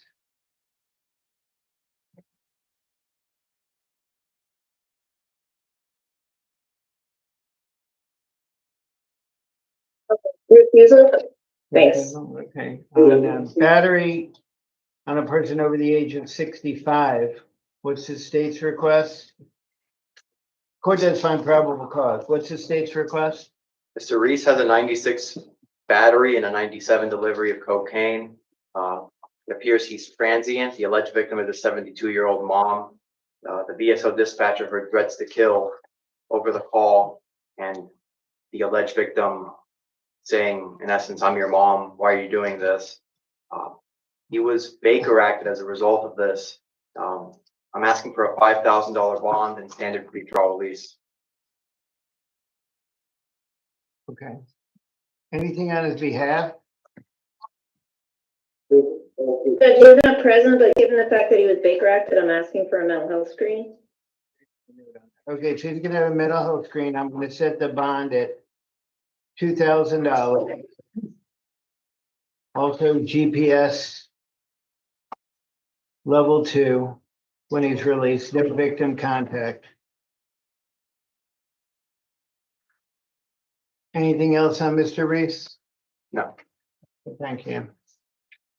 How about on Geronimo? Daniel Geronimo?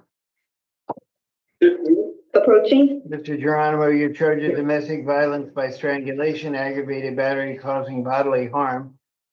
It's a simple battery, the maximum, well, I'm saying that sounds like I'm going to my plate. Court does find probable cause with regard to each. What's the state's position? The allegations are that the alleged victim was successfully stabbed with a pen. Subsequently, they were choked. Officers observed redness and marks to the alleged victim's neck. There were threats to kill. As a result, I recommend on count 1, $10,000 with a GPS level 2. Count 2, $10,000 with a GPS level 2. Count 3, $1,000 with no victim contact on all counts. Response? Your Honor, Mr. Geronimo has resided in Florida for 12 years. He lives with roommates. He works in a kitchen at a restaurant. And he has a 13-year-old son in Virginia that he supports financially. We would ask the court to take these things into consideration, as well as the fact that the state has asked for a GPS to monitor him for both security of the alleged victim and to secure his appearance in court. I'm also being told it appears there's going to be an immigration hold ad charge. So with that, there's gonna be an immigration hold ad charge, so you're gonna be held no bond anyway on the immigration hold, Mr. Geronimo. In the meantime, your bond set at $10,000 on count one, $10,000 on count two, $500 on count three. You're not to have any victim contact whatsoever. And if you're released, you're gonna be released on GPS level 2.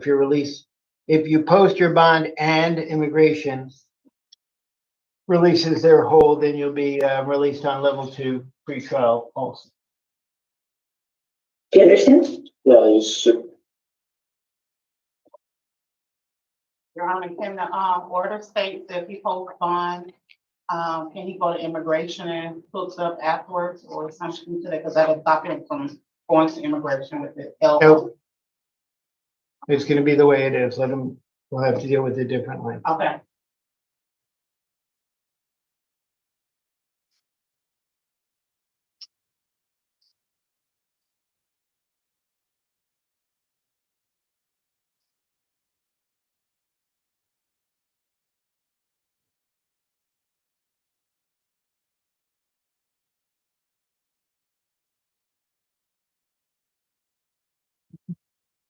Who are you calling next, Your Honor? I'm sorry, I think it's Fornaris It is. approaching. Hold on.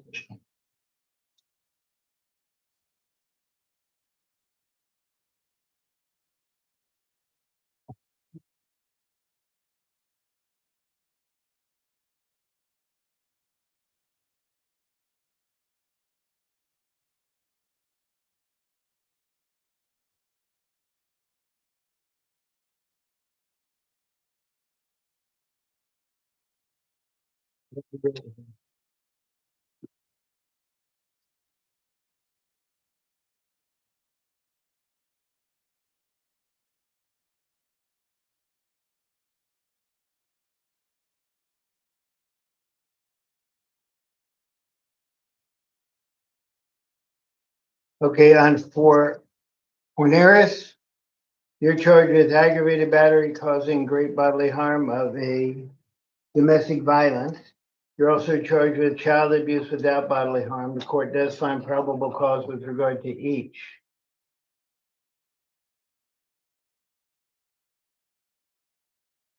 What's the state's position with regard to Mr. Fornaris? I'm asking on count one, $10,000, count two, $2,500 with no victim contact on both counts. The allegations are that Mr. Fornaris kicked and stomped the alleged victim in the head while they were on the floor. He then turned over a dresser onto the alleged victim. He then allegedly slapped the daughter, and then he went on to hit the alleged victim again with a portable fan. 8 kids were present as witnesses. The alleged victim is in fear, and they claim there's prior violence, and they do not want contact.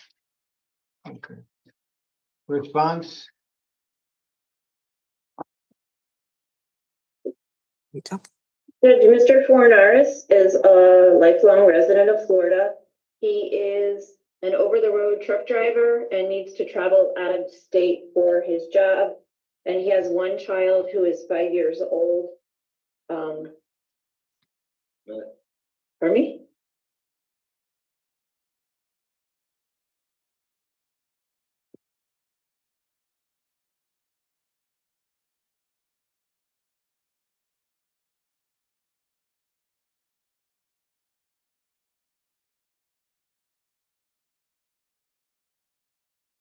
He's expressing to me that the $12,500 is tantamount to no bond for him.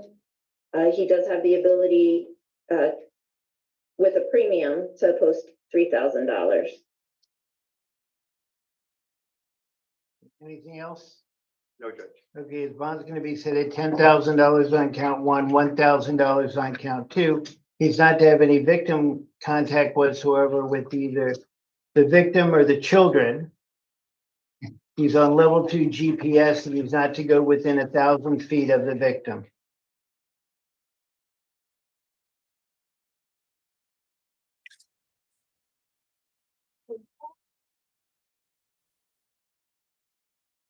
With regard to Carlton Reese,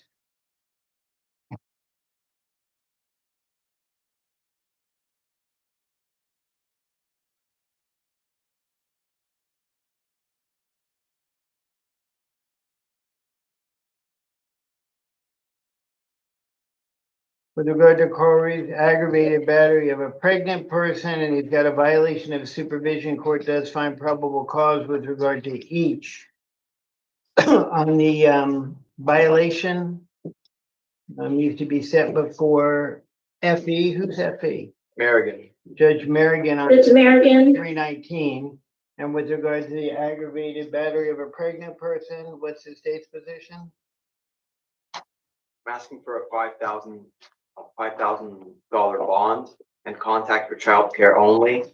He has a 2018 resisting without violence conviction. The allegation is that he threw a perfume bottle at the alleged victim, who was bleeding from her forehead, as observed by the officers. A small child was present, and the alleged victim is 16 weeks pregnant.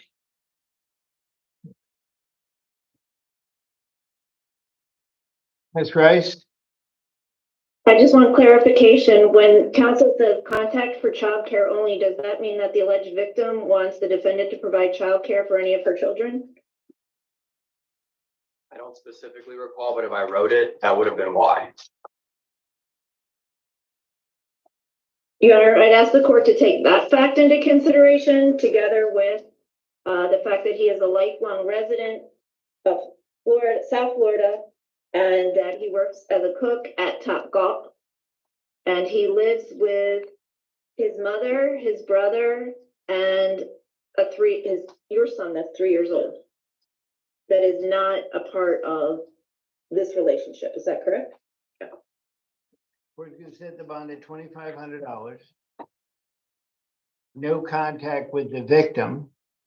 However, no in-person contact with the victim. However, they can have contact to deal with the issue related to childcare at a safe location.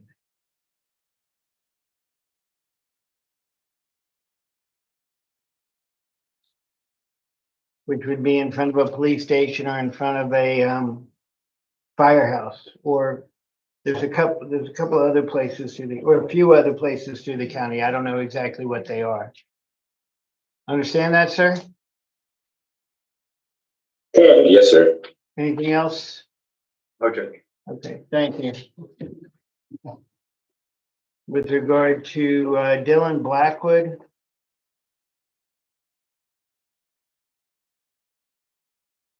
Mr. Blackwood, you're charged with domestic violence, resisting an officer with violence. Court does find probable cause with regard to each. What are we doing from the state with regard to Mr. Blackwood? I recommend a $5,000 bond and contact for child care only with standard pretrial release. The allegation is that he put the mom of his children in a headlock. The alleged victim did claim that Mr. Blackwood has done this before, and $1,000 on count 2. Response? Judge, Mr. Blackwood has resigned. Let me speak. You can give me an option. I'm going to ask for a mental health screen, Your Honor. Okay, we'll give him mental health screen. In the meantime, his bond set at $5,000 on count 1, $1,000 on count 2. The guy gave me an option over here to not speak. GPS, monitor, no. He gave me the contact option for whatsoever. him not to speak on my behalf. I said no to a public defender. Speak on your behalf. You don't need a public defender if you don't want. You understand you have the right to be represented by a lawyer? Don't do it anymore. You understand you have the right to be represented by a lawyer? Yes or no? I'm sorry, I'm a little nervous right now. You have the right to be represented by a lawyer. Do you understand that? I don't need a lawyer. Okay, well, I'm gonna go ahead and do it this way. I'm not I never put my hand. I'm not going to, you have a lawyer representing you provisionally or just for this purpose. Okay. Okay. I've said it, $5,000 on count 1, $1,000 on count 2. You can have a mental health screening when he's released. On count one and count two, he's on GPS level two. He cannot go within 1,000 feet of the victim, and he's not to have any victim contact whatsoever.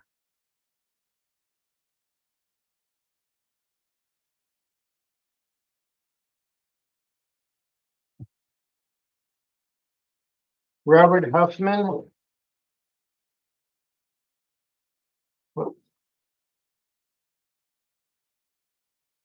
Mr. Huffman, you two were charged with aggravated assault with a deadly weapon, domestic violence, and battery domestic violence. With that, court does find probable cause with regard to each. What's the state's position? Judge, the alleged victim is on Zoom and they do wish to be heard. Miss Dyer, D-Y-E-R. And they're unmuted. Hello? Yes, Miss Dyer, Yes, Judge. I need you to put your screen on, please. I'm trying. Okay. This. How do I get this on? Sorry. That's How do I- okay. Hello. Oh no. I don't know how to put the screen on. It's not unmuting my screen. I'm on the part that says tap to speak, but I'm not seeing. Well, I need your video. Okay, how do I get it on? Blur, none. Yeah, it's not coming on. Apply. Oh, yes. Okay, am I being seen? Nope. Okay. All right, Judge. I'll just work with the with the state. I don't know how to get this on the video. It keeps just showing me a camera when I click the video. I have to disconnect and reconnect. Okay, let me do that. Okay. Try to disconnect. You saw me?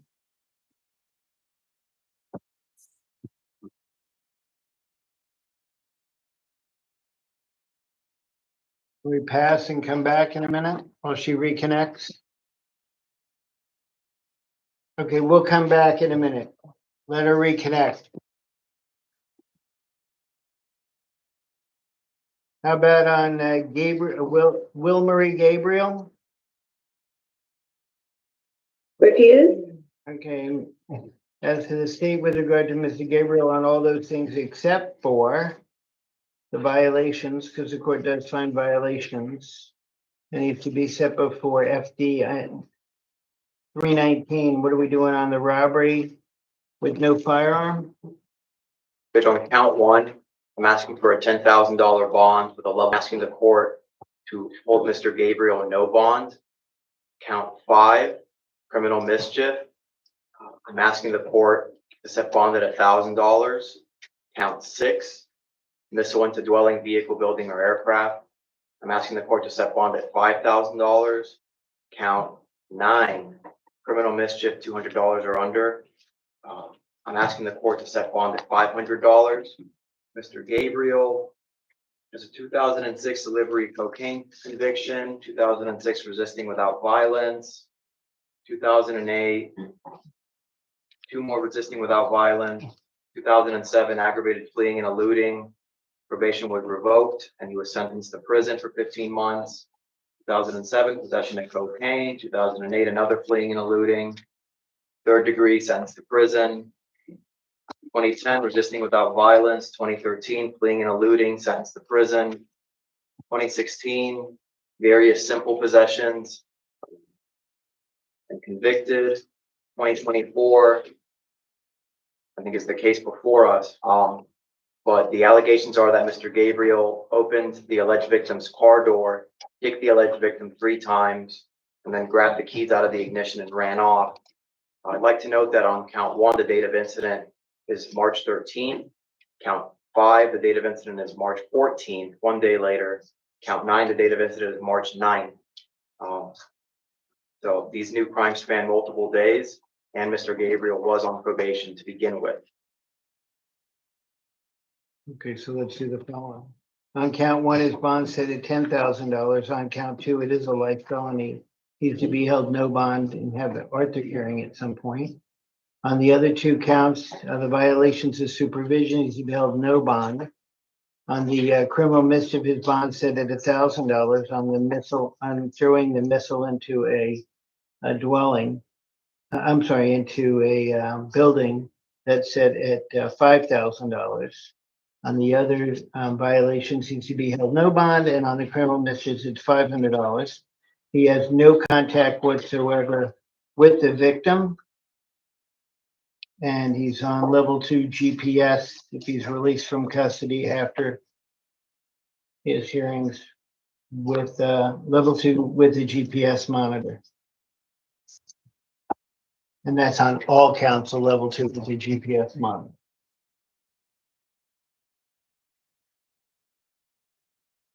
We're going in Gregory Bowman. Mr. Bowman refused. Okay, his bond, court does find probable cause. Find probable cause for a petty theft. It's listed something different in the face sheet, but it's a petty theft. It should be a petty theft. Looks like second degree is $34.22 taken from Walmart or yeah, which is from a transit agency. Yeah, I think I've seen that before. Somehow when they're booking it. That's fine, but that's why I said it's different on the face sheet or cover sheet. But I do find probable cause for the petty theft, and that's $150. With regard to Mr. Wong.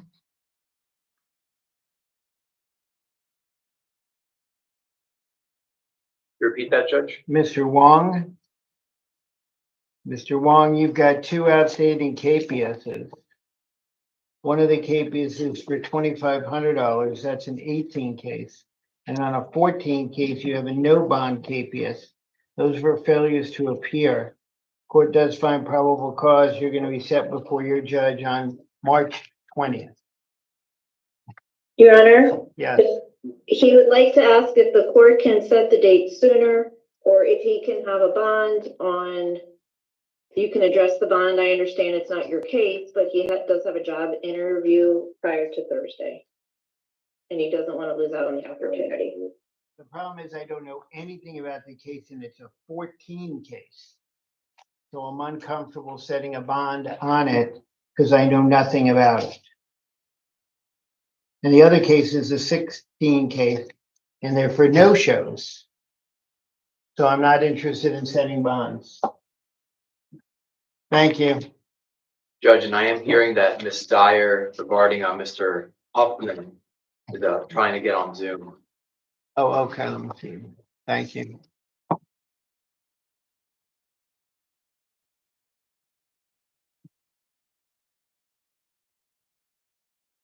Oh, Ms. Dyer, you're on. Okay, thank you. Can you go and unmute yourself? We're back on page 17, Mr. Huffman. Okay, yes, I'm here, Your Honor. Okay. Does Mr. Huffman want to recognize Ms. Dyer as being the person who she says she is?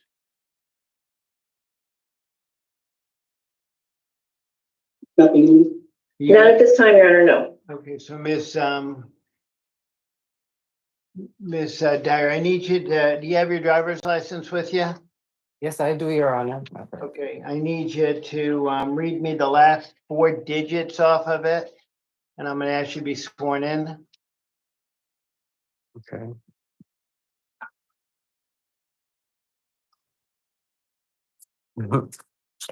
Last 4 digits. Okay, first I need you to raise your right hand. Okay. Swear affirm, tell the truth, the whole truth, and nothing but the truth. Yes, Your Honor. Okay, state your full name for me. Okay, Raymond Dyer. Okay, and read me you can put your hand down. The last 4 digits of your driver's license. 1000. And then your date of birth. May 16, 1993. Okay, you're under oath and you are Ms. Dyer, correct? Yes, I am. Okay. The state said you wanted to be heard with regard to this matter? Yes, Your Honor. What is it you wish to say?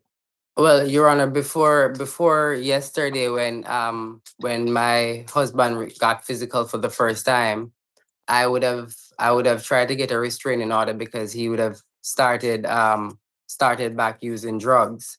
And he would have said to me on multiple times that he was going to commit himself to a halfway house to get help.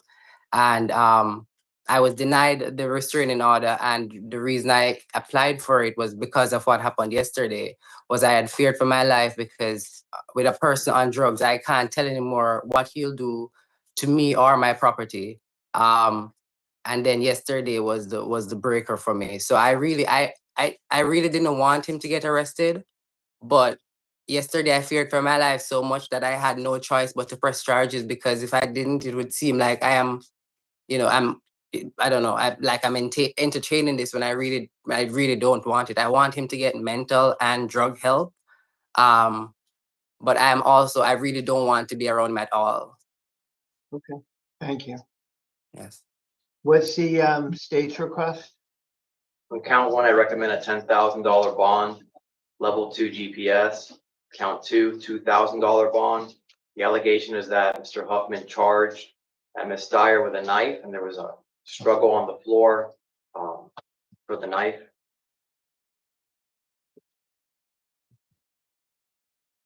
And then count two was? I recommend $2,000. Okay. Ms. Rice?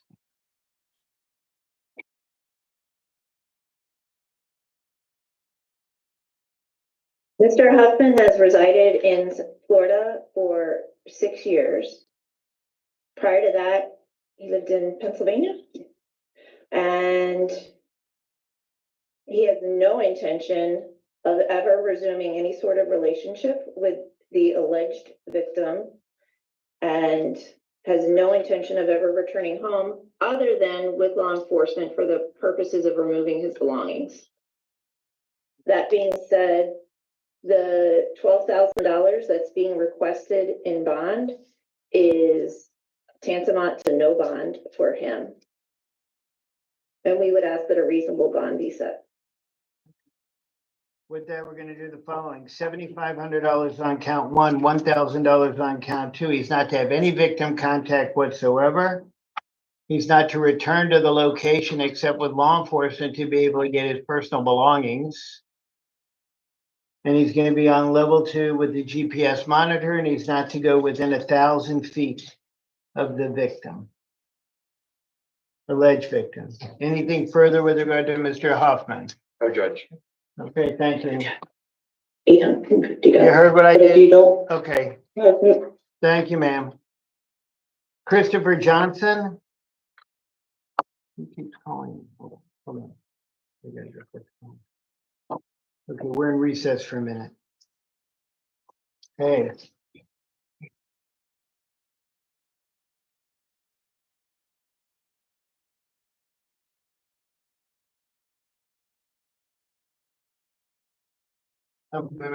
Yeah, I just put you on, we're good. I just told Narisha, did she tell you? Your stuff's in the hallway.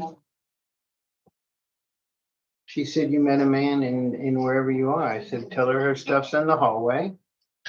Okay. Judge, you need to mute yourself. Huh? You need a mute on the.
I was kidding with my wife.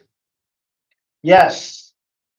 We knew, Judge. We could just tell. There you go. Who's in India? So she's been trying to get a hold of me and couldn't. Okay. I should have taken it back. Huh? Everybody gets to laugh. Okay, so with the, and I told her Where are we? I'm in the middle of doing domestic violence things, so everybody can relate to what's going on. Yes. We have Mr. Johnson, you're charged with DUI with property damage and driving while license suspended. What's the state's position? Count one, I recommend a $1,500 bond, standard pretrial release. Excuse me, standard pretrial release, random drug testing, drug and alcohol testing, no alcohol, no intoxicants. And likewise on count two, the DUI with damage to the property of a person or another. It's alleged Mr. Johnson tried to switch seats during the incident and became hostile with police officers while he was doing the breath testing. Okay. From the public defender's office? Judge, Mr. Johnson is a lifelong resident of South Florida. He works in debt collection, and more significantly, he's a longshoreman. He has 3 children. He's a longshoreman. Ages 10, a longshoreman. He cannot make a bond? They just got a. He doesn't have a. They got a 60% raise. I think they make like $300,000 a year, longshoremen, don't you? They make incredible money. I have a friend who's one. I'm familiar with the Longshoremen's Association as well, Your Honor, but he does have 3, well, the 10-year-old's not quite a teenager, but 3 children at ages that can be incredibly expensive that I have personal knowledge with as to how expensive they can be. And his oldest has been accepted to college, to Kennesaw State. So he does have priorities, and I couldn't even hear what the state was asking for in terms of bond. $1,500 on both counts, standard pretrial release with random drug and alcohol testing, no alcohol, no intoxicants. That's your premium. That's your premium. Okay? Okay. We have that sorted now. I'm sorry, Your Honor. Thank you. Okay, so the bond set at $1,500 on each count. And then on the driving while license suspended is $100. He cannot operate a motor vehicle until such time as he has a valid driver's license. He's also on standard pretrial, no drugs, no alcohol, random testing, no intoxicant. Understand that, sir? You understand? Yes, I do, Your Honor. Okay. Okay.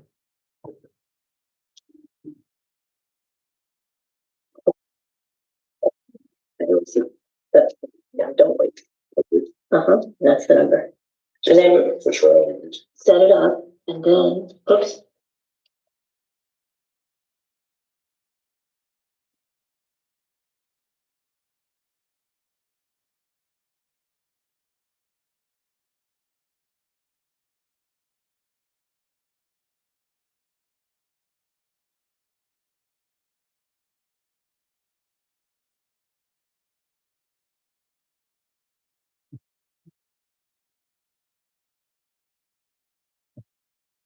Wait, I need to get Mr. Neblett.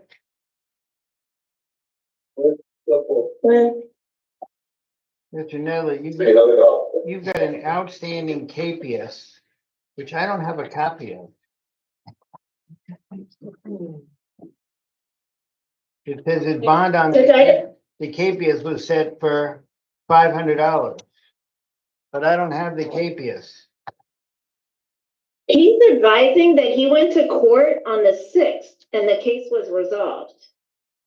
Can somebody check on a traffic ticket quickly? Yes. It's case number 259631 TC 20. Hey.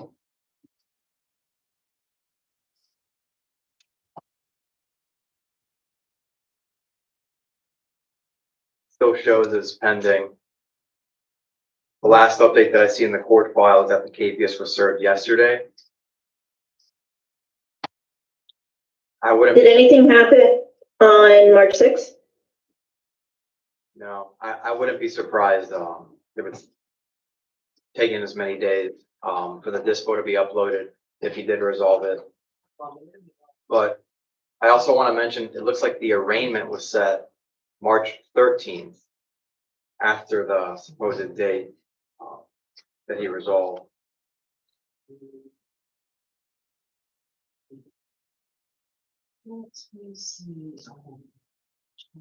Who's the judge on that in, Angione, Kathleen Angione. Did she take over for Judge DeLuca? Because he thought his case was before Judge DeLuca. No, that just made, she probably took over for Judge, Schiff, who retired from 20.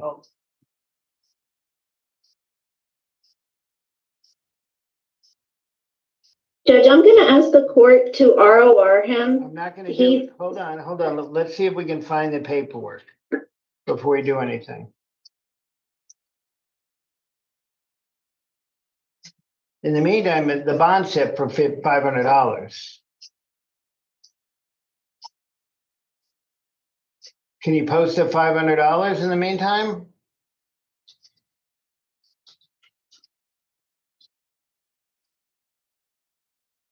And the internal notes on my end that I see are inconsistent with it fleeing on March 6th. And I don't have, good, I don't have the judge's telephone number to call.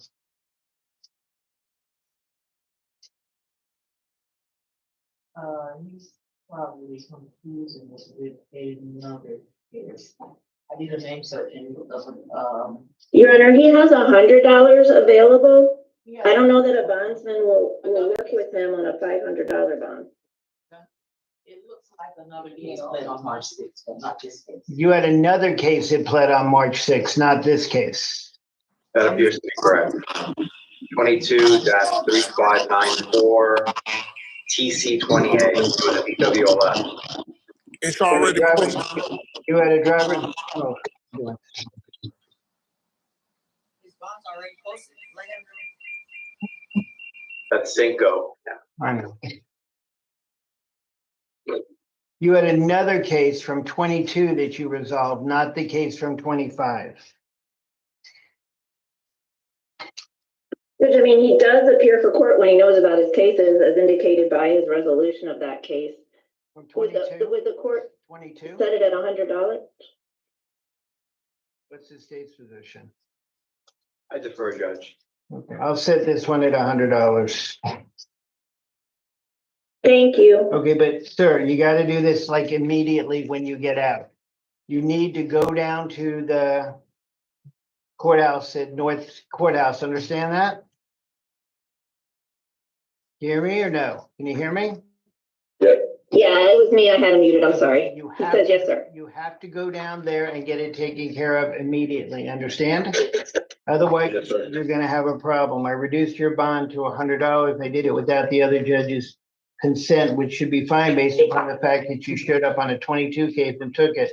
But don't let this one out there, because the next time, if you don't go down and do what I said you needed to do, like immediately, you're gonna end up with a no bond case, because they're gonna reflect it as you showed up. You didn't show up on that one. You had a $500 bond. That bond was reset for $100. You didn't show up on that. The next time it's gonna be no bond. Understand? Yes, sir. And did you say that's at South, Judge? It's I'm at- sorry. It's at North. It's 20. North. It's back up at North and on Deerfield Beach Boulevard. Hillsburg, yes. Understand? And don't drive without a license. Yeah, but yeah, don't drive there. Okay. Thank you. The next one, Cabrera Baca, waived. And Mr. Cabrera Bracco, he has an immigration hold. And on his driving without a license, his bond set at $1,000. Court does find probable cause with regard to each. With regard to Kaya Hunter. Okay. Judge, if you could go back to Mr. Cabrera Baca, I'm being told he needs an order to get access to his phone. Did he have access to his phone? Oh, I didn't sign it. Thank you. Hunter, Kaya Hunter. Mr. Hunter, your charge is unlawful, for carrying a concealed firearm, resisting an officer without violence, and the other one is just traffic ticket. Court does find probable cause with regard to each. What are we doing on Mr. Hunter from the state? Judge, on count one, I recommend a $10,000 bond. On count two, I recommend $2,000. The allegation is that the police officer saw Mr. Hunter and ORSC fleeing from a third male. And once police stopped Mr. Hunter and Mr. Taylor, the third male caught up, told police officers that Mr. Hunter stole the phone. And once police searched Mr. Hunter, they found a fully loaded 9mm Smith & Wesson M&P on his waistband near his genital area. Yes, sir. Ms. Rice? Mr. Baez, was the phone recovered? It appears so. No, is it expressed in there that it was? I believe so. Your Honor, Mr. Hunter is a lifelong resident. He's a landscaper, and he also washes cars. He lives with his mother, and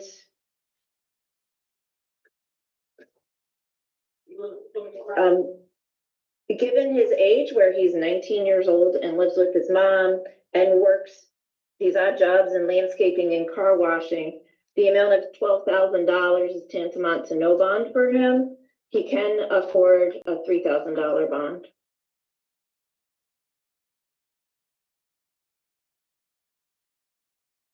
Anything else? No, Judge. The bond on count one is going to be $7,500. And on count two, it's going to be $1,000.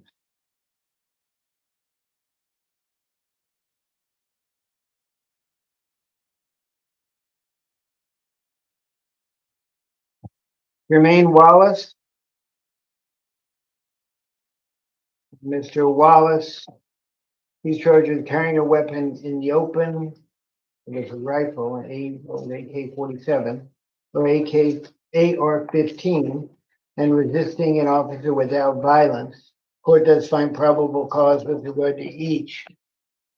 What's the state's position? On count one, I'm asking for a $10,000 bond with a pretrial release monitor with an open schedule. On count two, I'm asking for a $1,000 bond. I'm also asking for the special condition that he not possess any weapons, firearms, or ammunition. The request is based on Mr. Wallace allegedly he's allegedly with 4 other people dressed in all black, and police officers are describing him as casing cars to steal. He's holding an AR-15. He's not carrying it. He's holding it in his hands, and he ultimately flees from police. He admitted the gun was his. Okay. Ms. Rice? He's a lifelong resident of Florida, and he supports 2 children, a 1-year-old and a 4-month-old. He does not have the means to post that amount of bond. And given the fact that the state is asking for him to be secured with a GPS monitor, his likelihood of appearing for court and protecting the community, because his location will always be known, is high. So I ask the court to take that into consideration in setting the bond. The bond on count one will be $7,500. On count two will be $1,000. He's on level 2 pretrial with the GPS monitor. No weapons, no firearms, and no ammunition.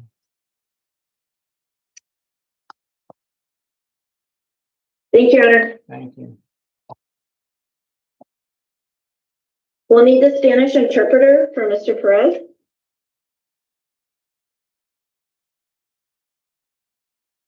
Mr. Sinisi.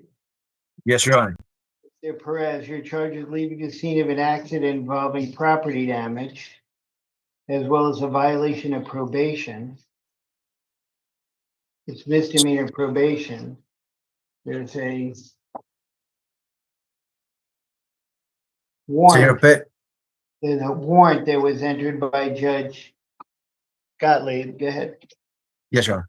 Señor Pérez es acusado de abandonar el sitio en un accidente involucrando daño a propiedad y el segundo cargo es violación de probatoria de delito menor, que fue la orden de arresto fue decretada por el juez Gottlieb. The warrant that was entered by Judge Gottlieb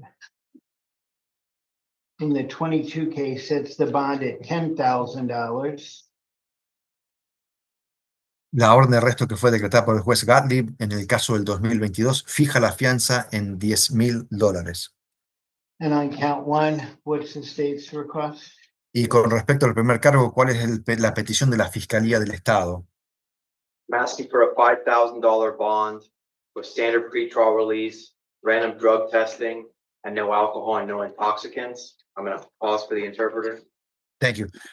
Para el primer cargo estoy peticionando una fianza de $5,000 con libertad provisional estandarizada, análisis al azar y nada de alcohol, nada de intoxicantes. The VOP warrant for 22-6721MU10A has been outstanding since May 2023. La violación de probatoria del caso número 226721MU10A ha estado válida y abierta desde mayo del 2023. Among other things, it alleges a new law battery. And in the present case, the present arrest, Mr. Perez was allegedly fleeing the scene of an accident. He confessed to being intoxicated and he had car keys in his pocket.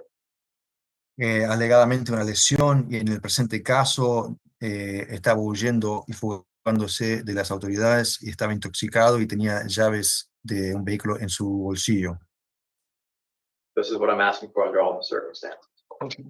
Basado en esas circunstancias, por eso estoy pidiendo esa fianza. Ms. Rice? Señora Rice. Okay, Your Honor. Yes. Mr. Perez has lived in South Florida for 7 years, and he works in construction. El The señor amount Pérez. of bond that he can afford on the new charge is $2,000. Su señoría, el señor Pérez ha vivido en el sur de la Florida 7 años y él trabaja en construcción. La única fianza que puede costear es de $2,000.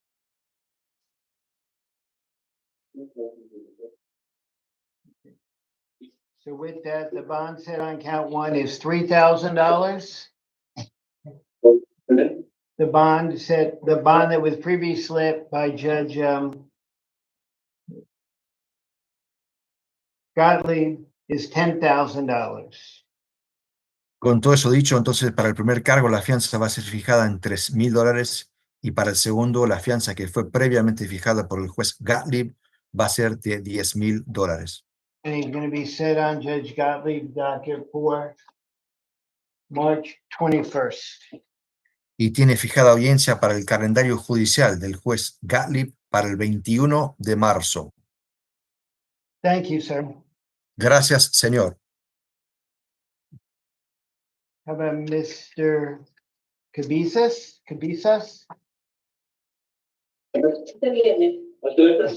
Spanish interpreter needed.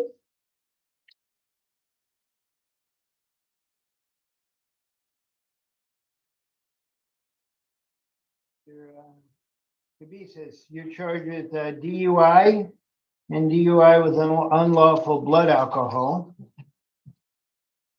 You have somebody in the car hold on one second. And you had somebody in the car that was under the age of under the age of 18, over the age of 15. Señor Cabezas es acusado de conducir bajo la influencia y el segundo cargo es conducir bajo la influencia con un nivel de alcohol en el aliento por encima del doble del legal y estaba acompañado por una persona menor de 18 años pero mayor de 15. Court does find probable cause with regard to each. Dictamina el tribunal que existe motivo fundado para ambos cargos. From the state? El Estado. I recommend a $1,500 bond on both counts with standard pretrial release, random drug and alcohol testing, no alcohol, no intoxicant. Recomiendo una fianza de $1,500 para ambos cargos con libertad provisional estandarizada, análisis al azar de alcohol y drogas y no consumir.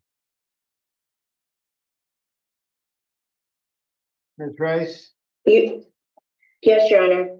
Your Honor, he lives with his wife, with his mother, and with his small child. He works as a server. And while a bond on the amount of total $3,000 is more than he could afford $1,000, and we would ask that the court set that amount,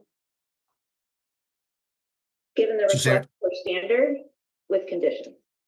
Su señoría, él vive con su esposa, su madre y su criatura pequeña. Él trabaja de mozo. Dado que se está peticionando una fianza de $3,000, él no podría costear eso. Él podría costear una fianza máxima de $1,000 y eso es lo que pedimos, que se fije la fianza, dado que se va a fijar también libertad provisional y las condiciones dadas. The bond on count 1 is set at $1,000. The bond on count 2 is set at $250. He's also on standard pretrial, no drugs, no alcohol, no intoxicants. And he's to random drug and alcohol test. Entonces la fianza para el primer cargo va a ser fijada en $1,000, la fianza para el segundo cargo va a ser $250. Él se va a encontrar bajo libertad provisional estandarizada, nada de alcohol, drogas o intoxicantes y análisis al azar. Anything else? ¿Algo más? Thank you. Gracias. How about Sanchez?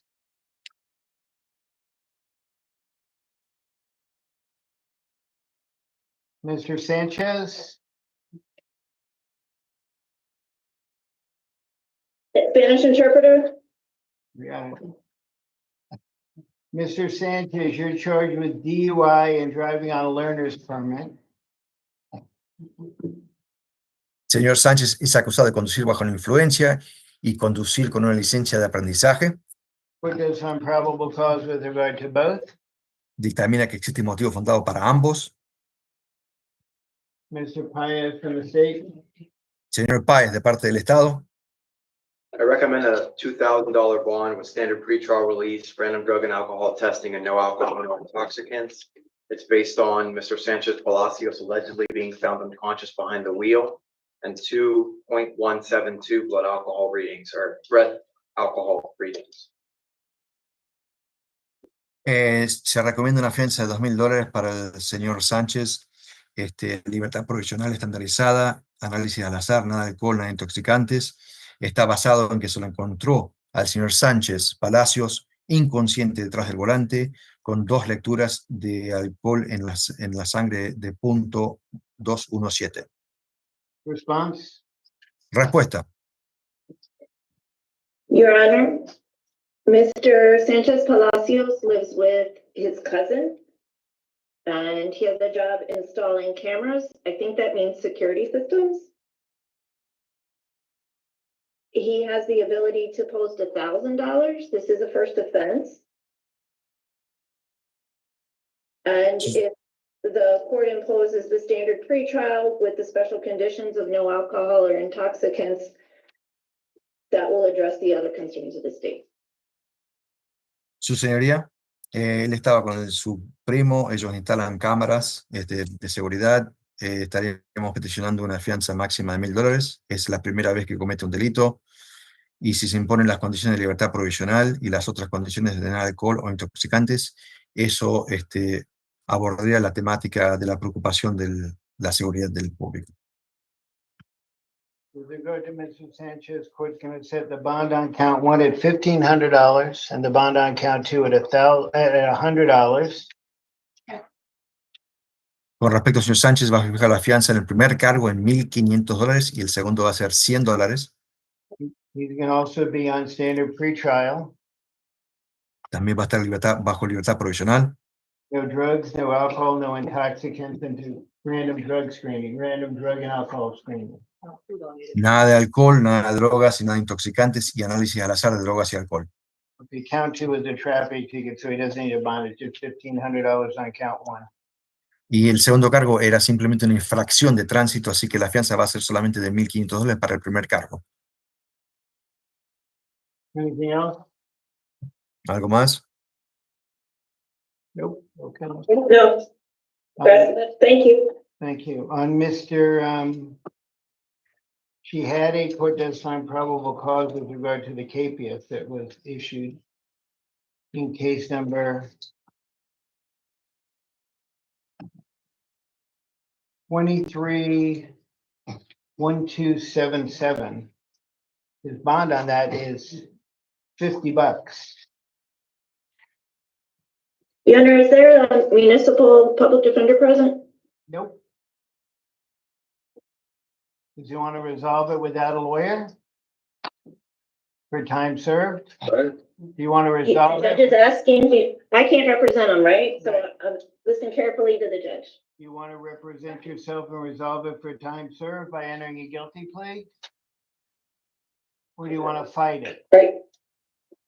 Are you born in the United States? Yes. I'm born in the United States. Okay. Do I need an interpreter for you? No, sir. He's saying he was born here and he understands, so listen carefully. There's a lot of other conversations, so just focus on the judge and not us. Try again. Raise your right hand. Swear firm, tell the truth, the whole truth, and nothing but the truth? Yes, Your Honor. Okay, you were born in the United States, correct? Yes, sir. Okay, do you want to resolve your case today? You want to enter a guilty plea and be sentenced to time served? I want to resolve the case today. Okay, listen to the rights that you have. You're charged with trespass. Maximum period of time you face in county jail would be 60 days. Do you understand? I understand now. Okay, you're going to be resolving your case. You're going to be entering a guilty plea, but these are the rights you have. You have the right to a trial before a judge or before a judge and a jury. You have the right to be represented by a lawyer, and you've chosen not to hire a lawyer. You have the right to be cross-examined witnesses that have been called by the state to trial. You have the right to the presumption of innocence, which means you're presumed innocent until the state has met its burden of proof. You have the right to remain silent, which means nobody can force you to testify. You also have the right to testify if you wish. Understand all that? Yes, sir. You're waiving those rights to resolve your case. Is that correct? Yes, sir. Okay, these are the consequences. If you're not a U.S. citizen, entering a plea to a crime shall result in deportation proceedings being brought against you. Number two, get in trouble in the future, submit yourself to a more severe penalty. If you don't pay the court costs related to this case, the Department of Motor Vehicles is going to notify you that your driving privileges are going to be suspended until you pay them. And you're going to have to work out a payment plan with them to make sure that they're paid. And if you don't, they'll stay suspended. Or if you don't comply with that payment plan, they'll stay suspended. Understand? Yes, sir. Okay. Or you understand all the consequences? I believe so, sir. But it's either a yes or no. You understand them or you don't understand them. I understand them. Okay. So with that, do you wish to waive those rights I went over with you? Yes, sir. Understand the consequences of waiving those rights. Yes, sir. Believe it to be in your best interest to resolve your case. I didn't understand that last part. Say it again, You sir. believe it to be in your best interest to resolve your case. Yes, sir, I get it. Best interest. Do you think it's the best thing for you to do? Yes, sir. You'll have to answer. Yes, sir. And you understand you do not need to do it. You're giving up your right to fight the case. Yes, sir. So with that, how do you plead to the crime of trespass? Municipal ordinance. Not guilty. Not guilty does not work. It's either guilty or no contest if you want to resolve it today. No contest. It's guilty if you're going to resolve it today. Guilty if you want. I'm sorry, Judge. Oh, I'm lost. I'm really lost. Okay, well, here's the deal is, either you get to plead guilty, or if you plead not guilty, you'll take your case to court and fight it. post your bond? Your Honor, he's gonna post the bond. I think he's very confused right now. Okay, so with that, your bond set at $50. Got it? Thank you, Judge. Sorry about that. Thank you. No, don't worry about it. Mr. McGraw. Mr. McGraw is waived his presence after being informed. Okay, Mr. McGraw has got an outstanding habeas for $50 for failure to appear, a driving while license suspended. And the court does find probable cause with regard to that. 50 or 500?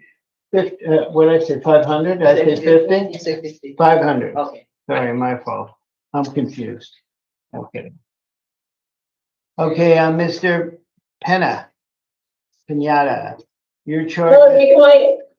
You're charged with driving the license suspended. Court does find probable cause with regard to that. Night. So we go.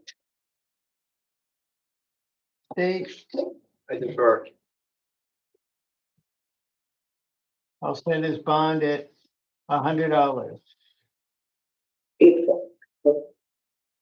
Oh, thank you, Judge. Thank you. Your Honor, may he have an order to have access to his property so he can post that bond? Hey. How about Mr. Felton? Mr. Felton waived his presence. Mr. Felton's court does find probable cause with regard to him based upon the probable cause based upon the affidavit for resisting an officer without violence and for driving on a suspended license. On the resisting without violence, his bond is set at $500. On the driving while a suspended license, it's set at $150. How And about, he too asked me, Your Honor, he asked me to ask you for an order so he could have access to his property for posting. this is property for posting his bond to Mr. Murcia. Mr. Murcia is charged with possession of cannabis and with operating without a valid driver's license. Did he waive his presence too? He did. Okay, his bond on count one is set at $500 and his bond on count two is set at $150.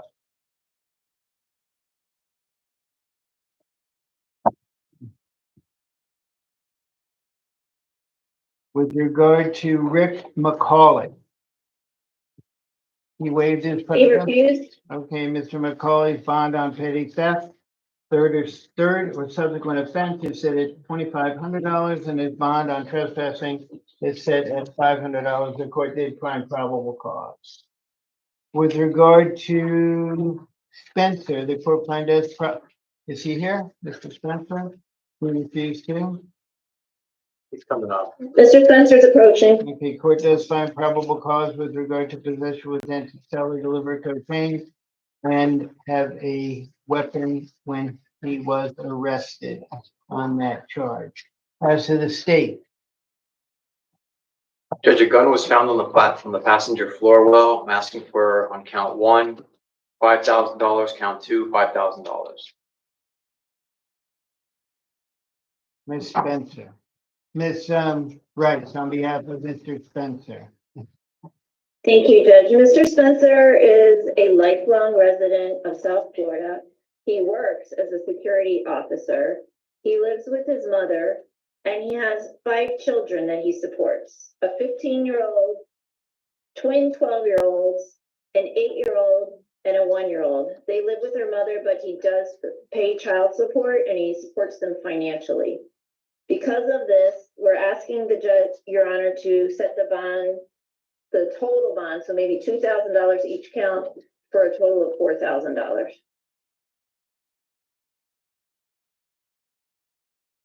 With regard to Mr. Spencer, the bond on count one will be $2,500 and the bond on count two will be $2,500.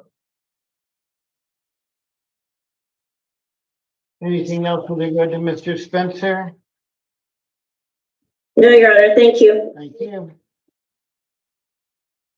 With regard to Mr. Colucci.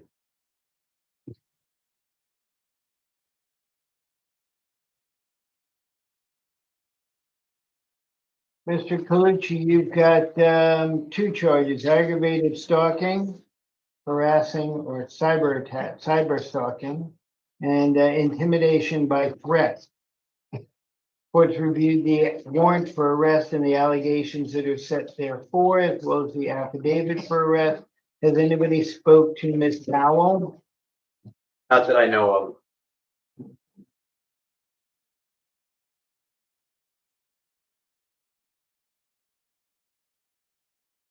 You want to make a telephone call, find out Yes. what the thought is? It's at the bottom here, the telephone number.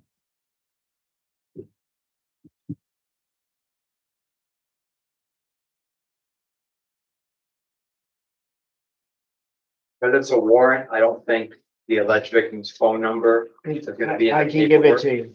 Okay. I have it here. Oh, I think I see It's that. not in the warrants, it's on the victim notification form. I see. I'm gonna give her a call.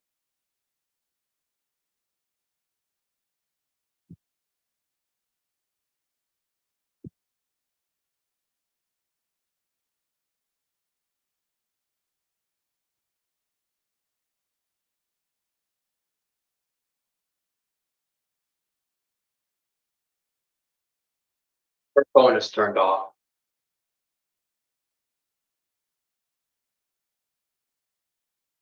Okay. What are we doing on Mr. Colucci? Good. I'll note at the outset that Mr. Colucci has a pending case before Judge Merrigan. That case number is 24-7805 DF10A, the third-degree felony on battery on someone over 65 years of age or older. He's been on a $3,000 bond. He was released on that amount. The underlying allegations in that case are that Mr. Colucci went to the home of the alleged victim in our warrant and that he attacked the alleged victim's mom. Now, he was booked on this July/August 2024. I'm reviewing the warrant that we have before us, and it has criminal conduct as recent as March 2025. The warrant states that the last time the victim saw Mr. Colucci was the morning of March 14th, 2025, when he came to her home and was barging on her front door. She stated she's in fear for her life and believes that Mr. Colucci has the means and opportunity to kill her. She also mentioned that he owns a small handgun and rifle, and then he historically keeps it in the center console under the backseat of his car. In light of the underlying allegations, in light of the fact, so first I am asking the court to revoke bond in 24-7805 DF10A. In this case pending before us, due to the nature of the allegations that are in the warrant, I am asking the court to set bond on count one at $200,000 with a level 1 GPS monitor, total lockdown, no access to the internet, no victim contact, and on count two, $50,000. Say that again? Count one, I'm requesting $200,000 bond, level 1 GPS, no access to the internet, no victim contact. Count two, $50,000. Hold on. Sorry. Count one is, I'm asking for a $200,000 bond, okay, level 1 GPS, no internet, no victim contact. Count two, same conditions, but I'm asking for $50,000. And the no internet request is also based on what's on the contents of the warrant, that over 50 different accounts are being used to reach out to the alleged victim nonstop. This warrant also mentions that Mr. Colucci used a profile to track the alleged victim's location on the My BMW application.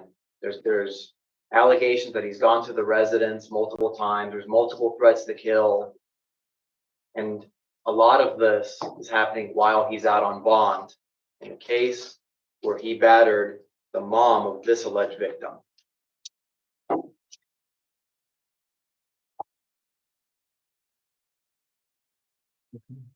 From the public defender?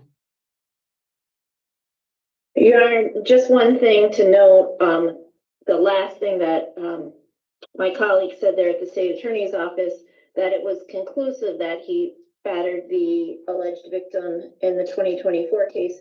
At this time, he is presumed innocent and that case has not yet gone to trial. With regards to his background, he's lived in Florida his whole life. He's a pool contractor. He lives alone. However, his whole family is here and he has a 5-year-old daughter who lives with her mother. I'd ask the court to take these things into consideration together with the fact that he only has the ability to post a bond on a total cumulative value of $50,000. Just Okay. So first of all, on the cases pending before Judge Merrigan, court's going to revoke his bond order to be held no bond in case number 247805. With regard to the allegations that the court read in it, his bond on count 1 is going to be set at $100,000, and his bond on count 2 is going to be set at $100,000. Those bonds have to be secured by real estate or jewelry or personal property, have a net asset value in an amount greater than the amount of the bond. He's not to use a computer, nor does he have access to the internet in any which way, shape, or form at any point in time while this case is pending, unless modified by a further court order. He's not to have any victim contact whatsoever. And he's to be on a GPS monitor, and he has 1,000 feet restriction from going anywhere near the home or the location of the victim.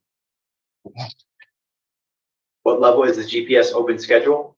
Or is it He said level 1. level 1? Sorry. Anything else? Nothing from me. I'm just hearing one thing. Computers or any other devices with internet access. Yep. That is. There's got to be a nanny net or some other thing that they put on it. I don't know what pretrial allows to be done. There's a few different programs. I don't know what's accessed.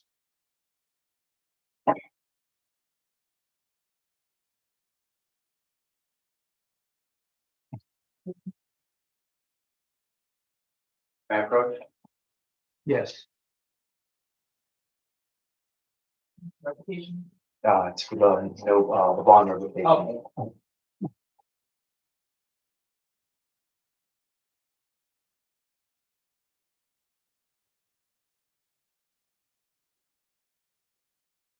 The case number was 247805. Yes. Okay.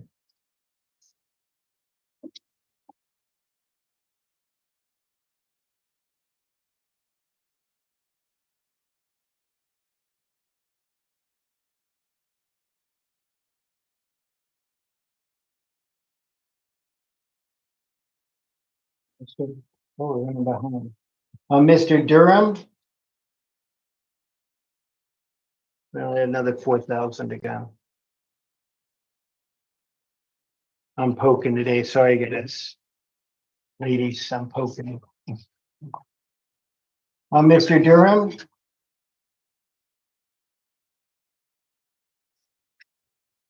Mr. Durham, is that Mr. Durham?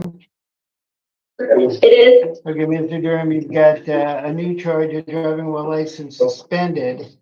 You've got an out-of-county hold for a felony, and you have a violation of your supervision. Is that out-of-county too, from Henry County? Yes. Okay. So you're gonna be held no bond on those. Henry County is gonna come and get you.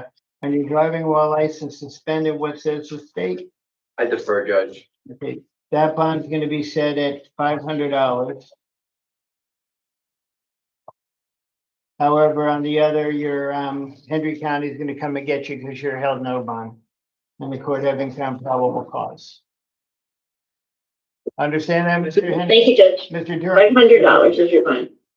But Henry's got to come get him. No, I explained it too. Okay. How about Mr. Walker?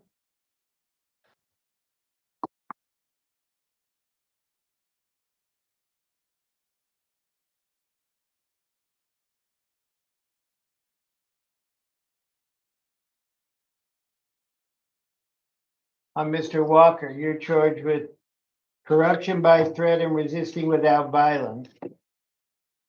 Court does find probable cause on each. What does the state with regard to Mr. Walker? I recommend $1,000 on count 1, 500 on count 2. Ms. Rice? Nothing further. Okay. 1,000 on count 1, 500 on count 2. Thank you, Mr. Walker. On Mr. Knight, the court does find probable cause with regard to grand theft of an automobile, resisting without violence, leaving the scene of a crash and operating without a valid driver's license. What's the state say? Count 1, I recommend $1,500. Count 2, 500. Count 3, 1,000. Your Honor, pretrial needs to be heard on this defendant. You may be heard. The defendant is currently out on pretrial supervision in case number 250208 MM10A. 2 counts of battery based on the new law violation. We're requesting supervision in that case be revoked. So in case number 250208 MM10A, his supervision is revoked. He's held no bond on that. With regard to the grand theft of an automobile, Ms. Rice?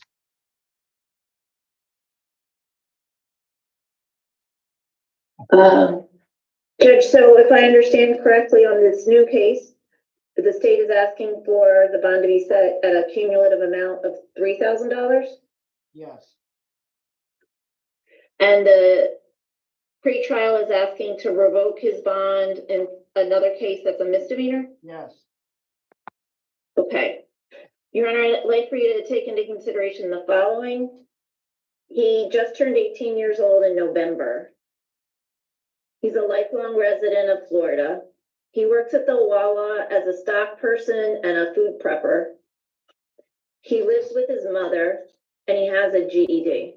He doesn't have any children, but he really doesn't have the financial means, assuming he can address the misdemeanor case, to post a total of $3,000 on the new case.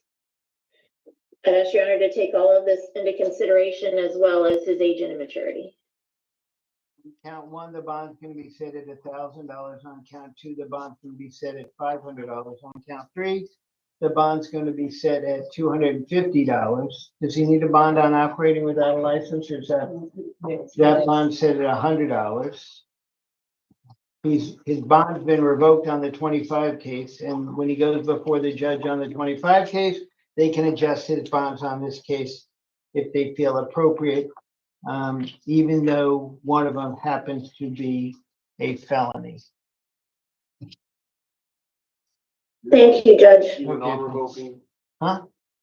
I did revoke it. You did revoke, okay. I revoked on the 25, but I gave the judge the authority in the 25 to readdress the bonds, even though they're a felony and would ordinarily need to be addressed by whoever he's brought on the felony to.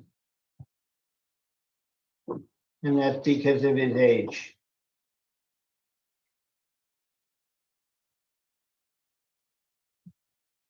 With regard to Strakowski, Kyle Strakowski.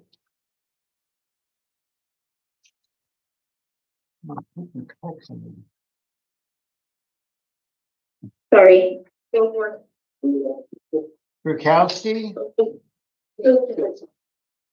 Mr. Strakowski refused. Okay, Mr. Sir, go down the hallway. Court does find probable cause with regard to Mr. Strakowski. His bond on count 1 is set at $2,500. Count 2 is set for $500, and count 3 is set for $500. With regard to Mr. Ganiski, on Mr. Ganiski, he's charged with a second-degree misdemeanor. Is he here? Or is he refused? He refused. Okay, Mr. Grunitsky, his bond is set for $250 on the petty theft. He has nothing else, right? Looks that way. $250 on the misdemeanor petty theft. With regard to Mr. Hernandez, And we need the Spanish interpreter. Mr. Sinisi, you're on again. Mr. Hernandez, you're charged with criminal mischief in an amount over $1,000. Señor Hernández se ha acusado de destrucción de propiedad ajena en un monto de $1,000, encima de $1,000. With this by probable cause. Dictamina. Good. I'm sorry, Your Honor. Go ahead.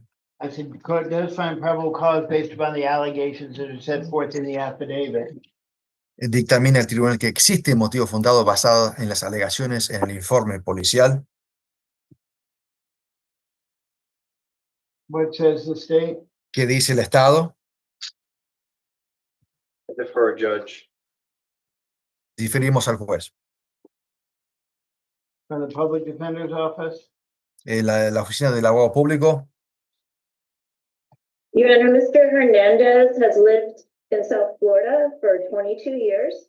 He has no prior criminal history. He works as an HVAC tech, and he lives with his spouse.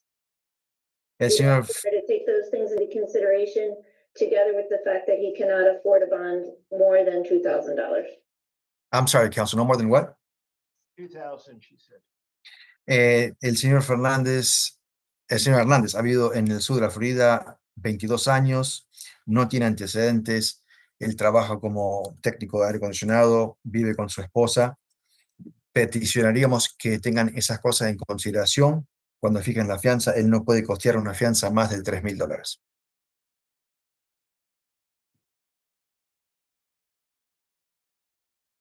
His bond will be set at $2,000. Su fianza va a ser fijada en $2,000. Okay, thank you, sir.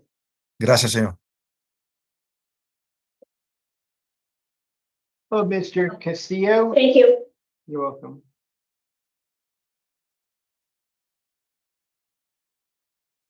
Mr. Castillo, you're charged with disorderly intoxication, resisting an officer without violence, trespass, and battery on a law enforcement officer, firefighter, or EMT. The court does find probable cause for each. From the state? On count one, I recommend $250.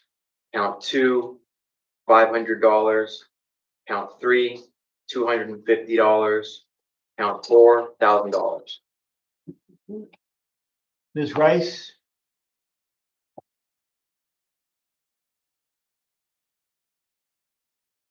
Your Honor, Mr. Castillo Zuniga has lived in South Florida for 15 years. He's originally from Georgia to our north, not the country. He is a painter and a U.S. citizen. He works in construction. He lives with his parents. And the $2,000 is a bit more than he can afford. I'd ask the court to impose a total cumulative value of no more than $1,400.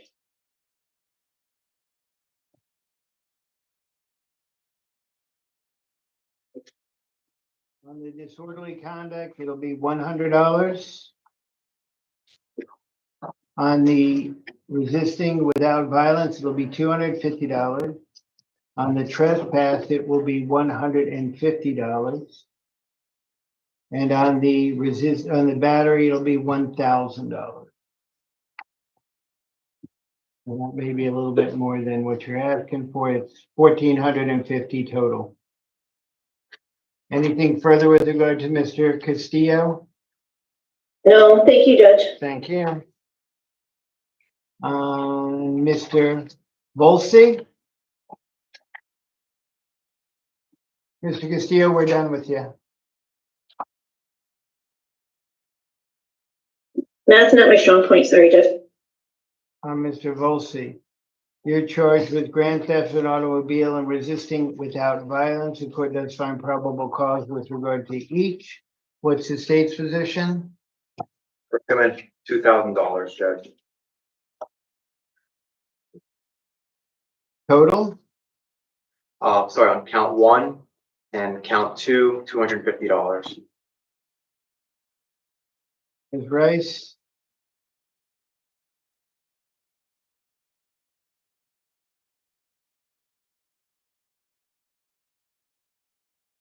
And nothing further.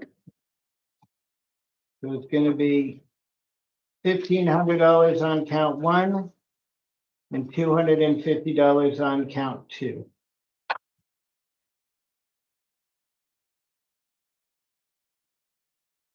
On Mr. Bianchi? Thank you. Thank you. Mr. Bianchi?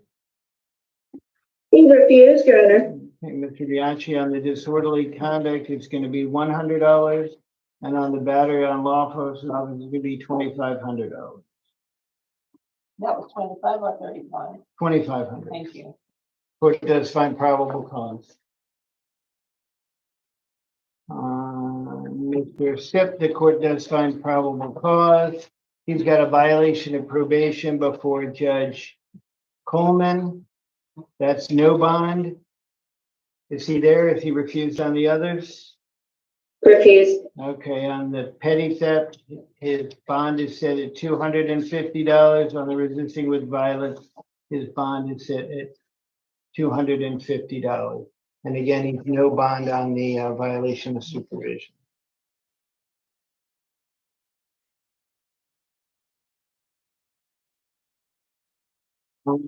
Boland, Dennis Boland. He refused to. Refused. Dave, what do you want to do with Boland?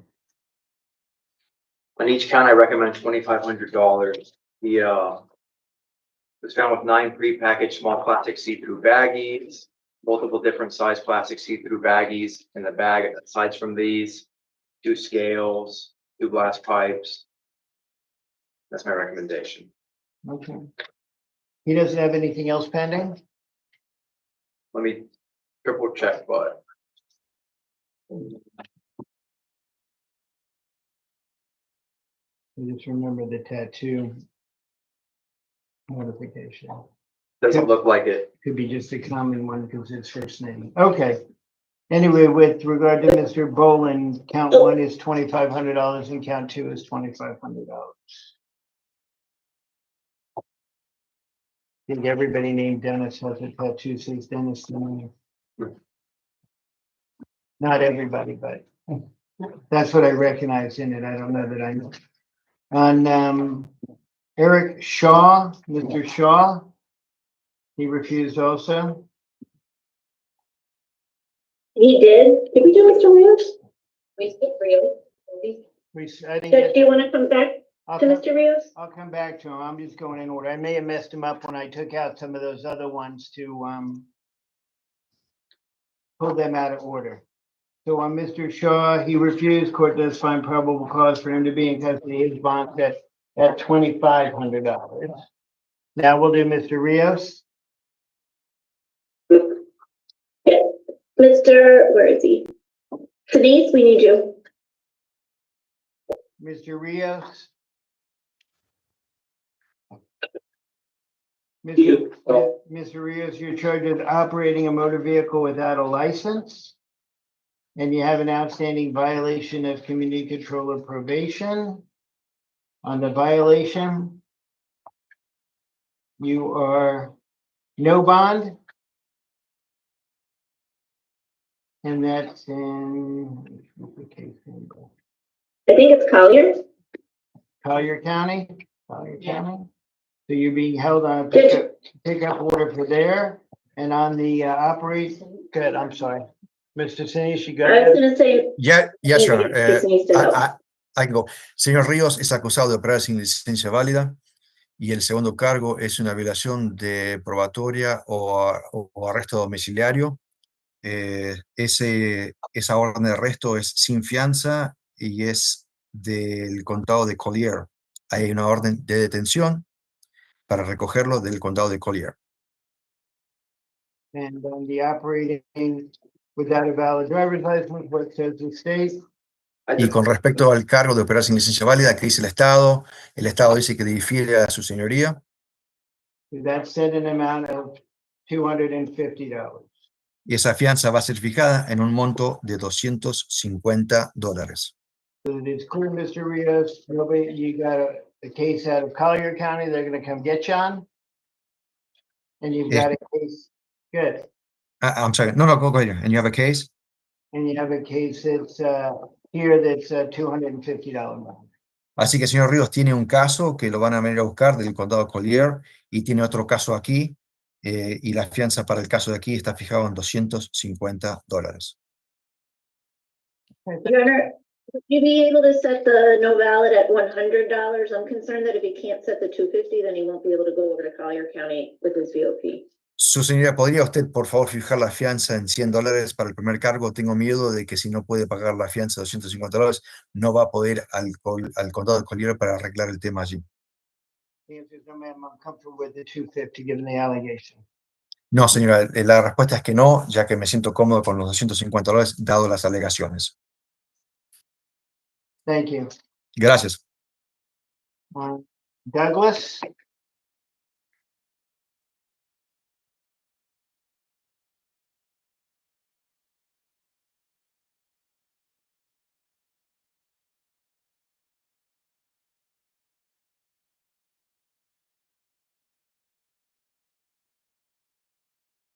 Mr. Douglas, you're charged with driving while license suspended as habitual offender. Court does find probable cause. What says the state? I recommend $1,000 bond. Ms. Rice? Nothing further. Okay, $1,000 bond for you, Mr. Douglas. Thank you. And last but not least, on Mr. Forbes. Mr. Forbes, you're charged with petty theft, gonna be maybe filed as a felony, third or more. Court does find probable cause with regard to that. What says the state?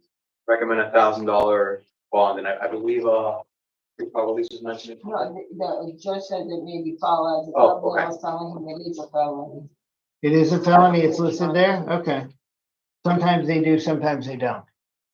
Nothing further from me Okay. though. It's the same. Ms. Rice? Judge, Mr. Forbes, although he's lived here for 25 years, he is homeless. He does have a cell phone. I was wondering if in lieu of the bond, you would consider placing him on standard and just having him call in. He has prior, every time the court took a chance on him, placed him on pretrial, he never complied with the terms and conditions of his release. He has failures to appear, violations of probation, he's not a good candidate. There you go. So the bond set at $1,000. He's not a good candidate. He's taken chances with them before and he didn't pull through allegedly. Anything else? We're done? Have a nice day. You want to come over here and get some donut holes? Are you gonna stick around for me? I haven't seen you in a while. They're here. Oh, no, BSO's already snagged them for their offices. That's how it is in my courtroom too. It's all good. I don't need the sugar. Judge Forth always brings stuff like I bring stuff. I know that because I see him walk. Yes, he does. And I can resist, but I have to have the coffee. Have a great day. It's nice to see you. He brings better stuff. He brings those donuts from Pink Donuts. Never had those.